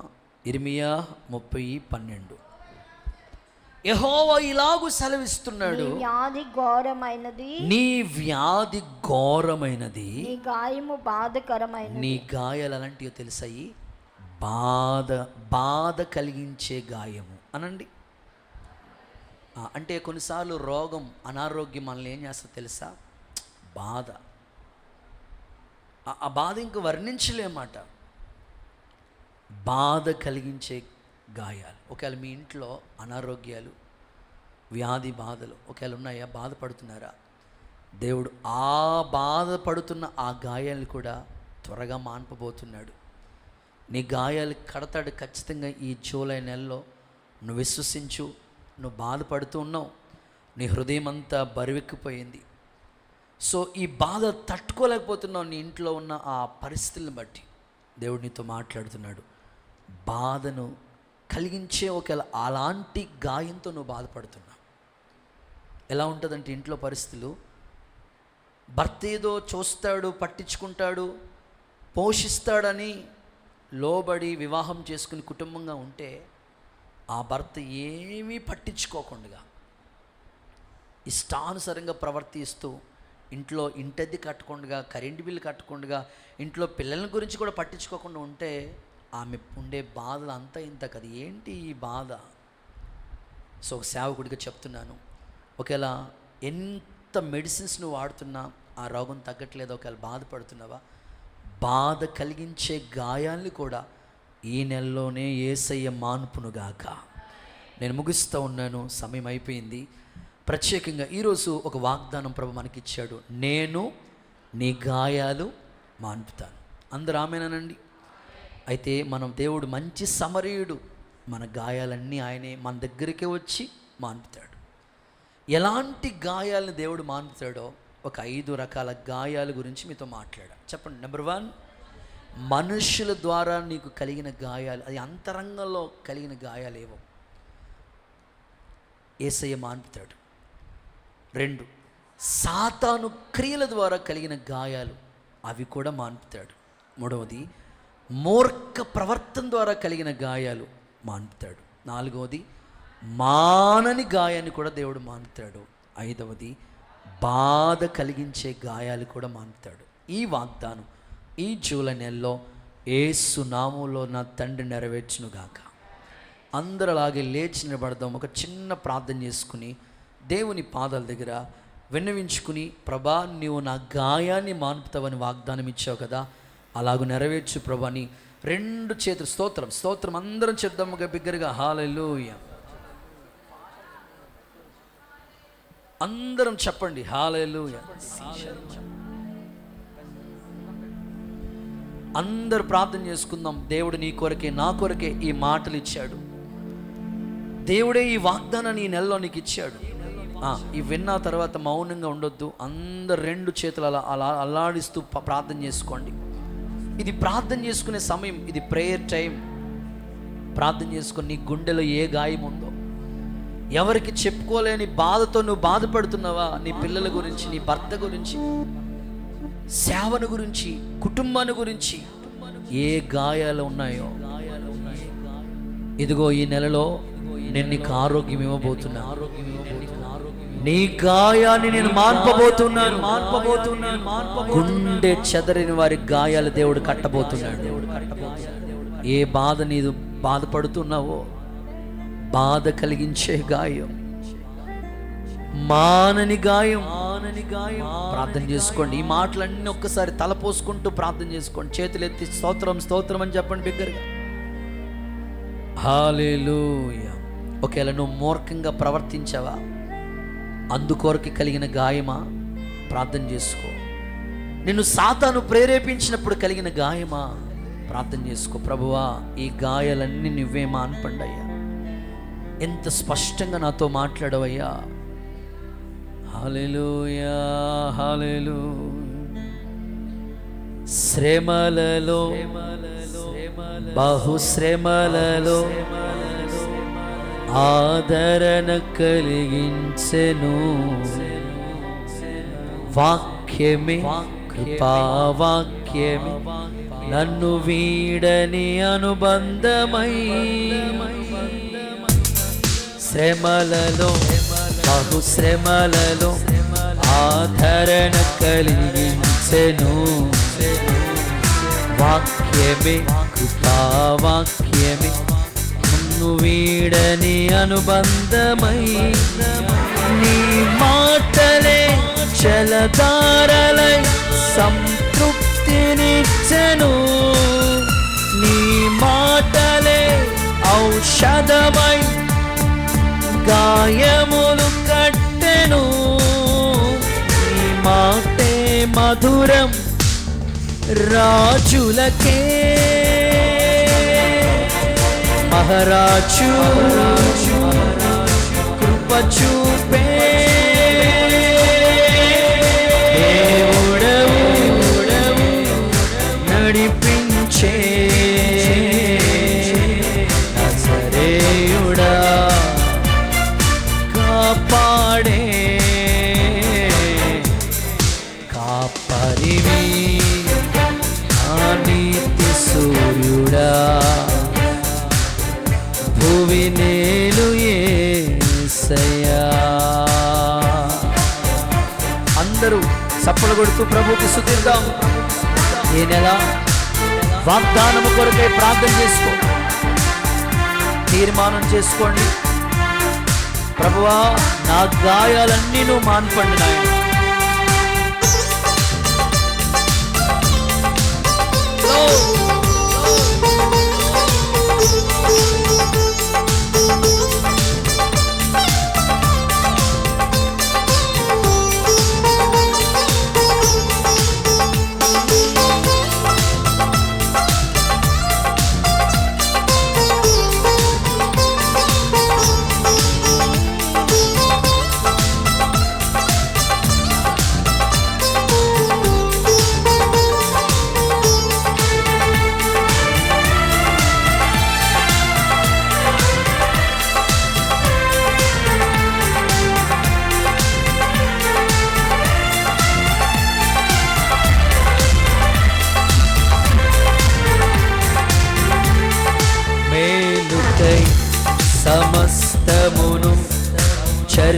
జరిగించుచున్నావు నీవు, ఏదియు కొదువ చేయవు. నిన్నాశ్రయించిన వారికి మేలుకై సమస్తమును జరిగించుచున్నావు నీవు, ఏదియు కొదువ చేయవు. నిన్నాశ్రయించిన చెప్పండి భీకరమైన కార్యములు చేయుచున్నవాడా,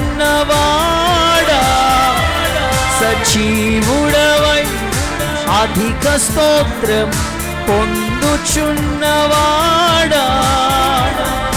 ఘనపరతును నిన్నే ప్రేమించే యేసయ్యా, నీవుంటే చాలునయ్యా, నడిపించే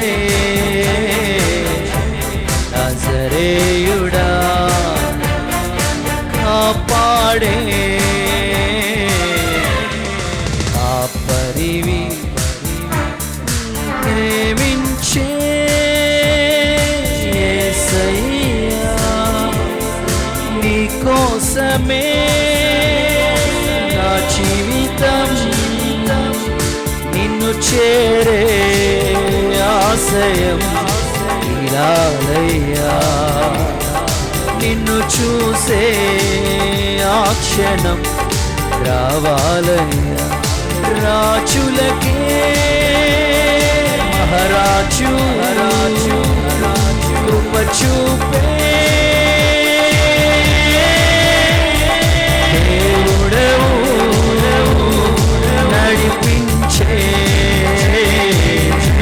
నజరేయుడా, రాజులకే మహారాజైన దేవా, గాయాలు కట్టండి. ఎంతటి గాయమైన గుండె గాయమైన అంతరంగంలో కలిగిన గాయాలైన ఇదిగో దేవుడు కట్టుచున్నాడు, రాజులకే మహారాజు కృప చూపే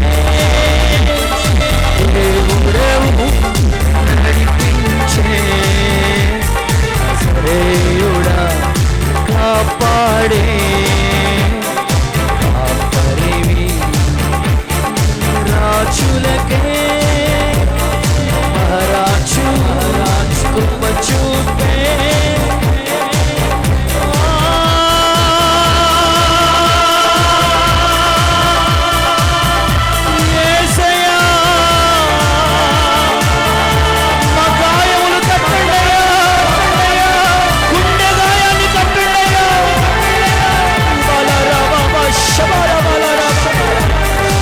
మరలా ఆరోగ్యం ఇవ్వండి, మరలా బలపరచునాయన, మరలా శక్తిని ఇవ్వండి.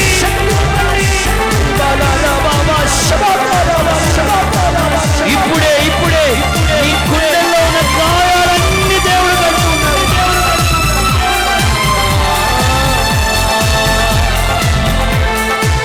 యేసయ్యా,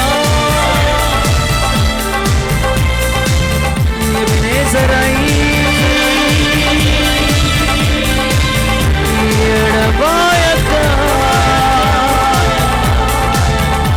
నాతో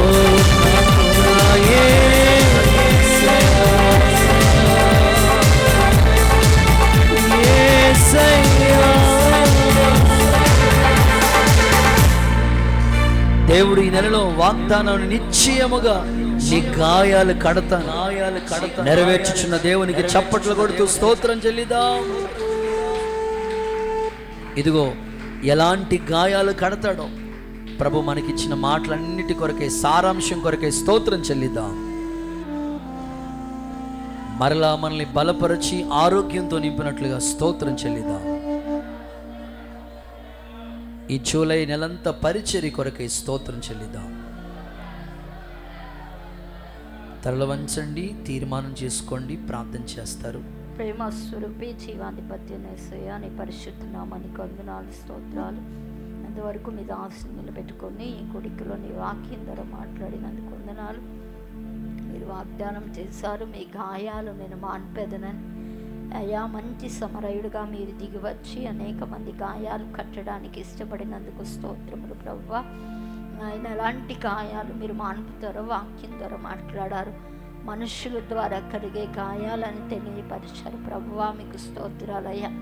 ఆ రోజుల్లో నాబాతుకి నాయన అయ్యా, నా తండ్రి యెజబెల్ ద్వారా అయ్యా మాటల ద్వారా తగిలిన గాయాలను మీరు మార్పినందుకు స్తోత్రమయ్యా.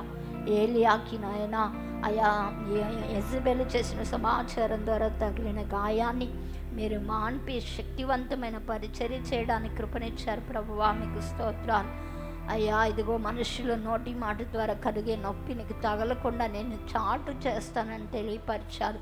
నీ బిడ్డలైన వారందరూ కూడా ఎంతమంది మనుషుల ద్వారా గాయాలు దెబ్బలు తిని ఉన్నారు ప్రభువా.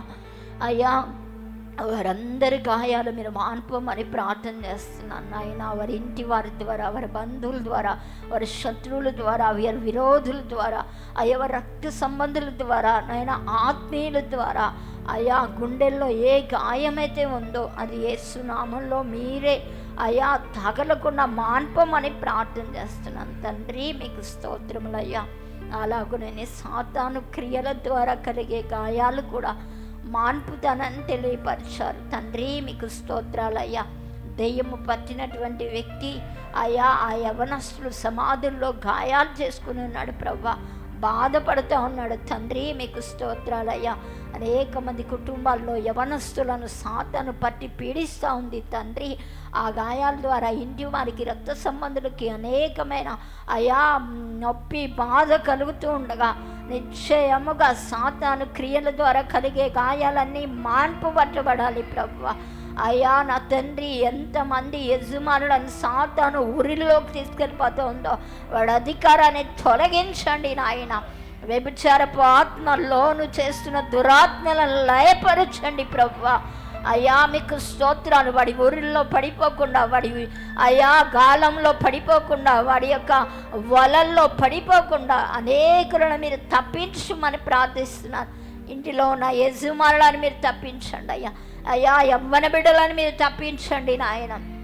ఆ సాతాను క్రియల నుంచి కలిగే గాయాల నుంచి విడిపించండి నాయన. అయ్యా మీకు స్తోత్రాలు. అలాగే మూర్ఖ ప్రవర్తన ద్వారా కలిగే గాయాలను తెలియపరిచారు దేవా. అయ్యా మీకు స్తోత్రాలు. భక్తిహీనులు మూర్ఖపు పనులు చేస్తారని తెలియపరిచారు దేవా. అయ్యా వాక్యం తెలిసి, అయా ప్రార్థన తెలిసి, మీ శక్తి తెలిసి కూడా ఇంకా అయా నాయన వాక్యానికి విరోధంగా ప్రవర్తిస్తూ మూర్ఖ ప్రవర్తన కలిగిన వారిని దర్శించండి. వారిలో ఏలుబడి చేస్తున్న భక్తిహీనత తొలగించండి నాయన.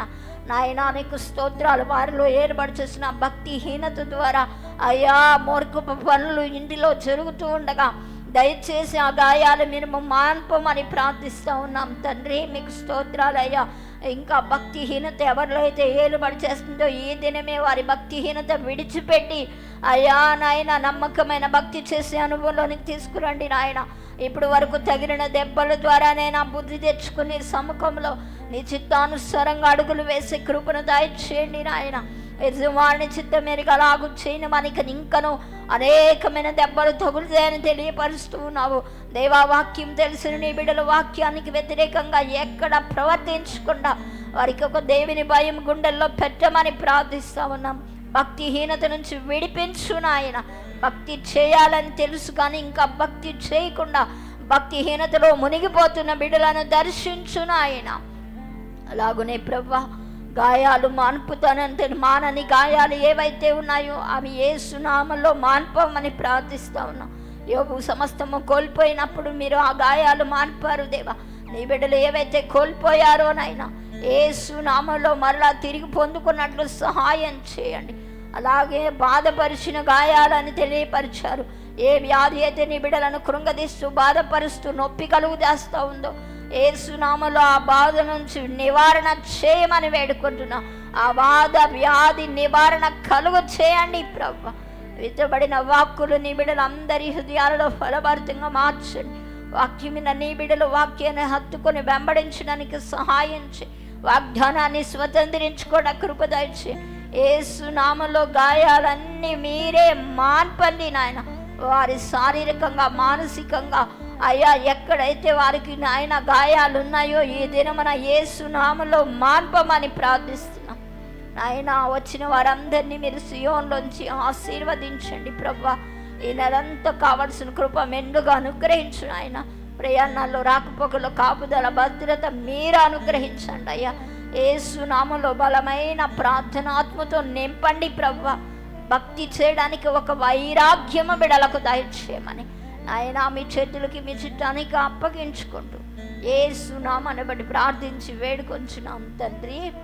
ఆమేన్. ఆమేన్. మన ప్రభు అయిన యేసుక్రీస్తు కృప, తండ్రైన దేవుని ప్రేమ, పరిశుద్ధాత్ముని అన్యోన్య సహవాసం సన్నిధి సదాకాలం మనకి తోడై కాపాడి నడిపించునుగాక. ఆమేన్. ఆమేన్. హల్లెలూయా. హల్లెలూయా. అందరికి వందనాలు. God bless you. ఈ నెలలో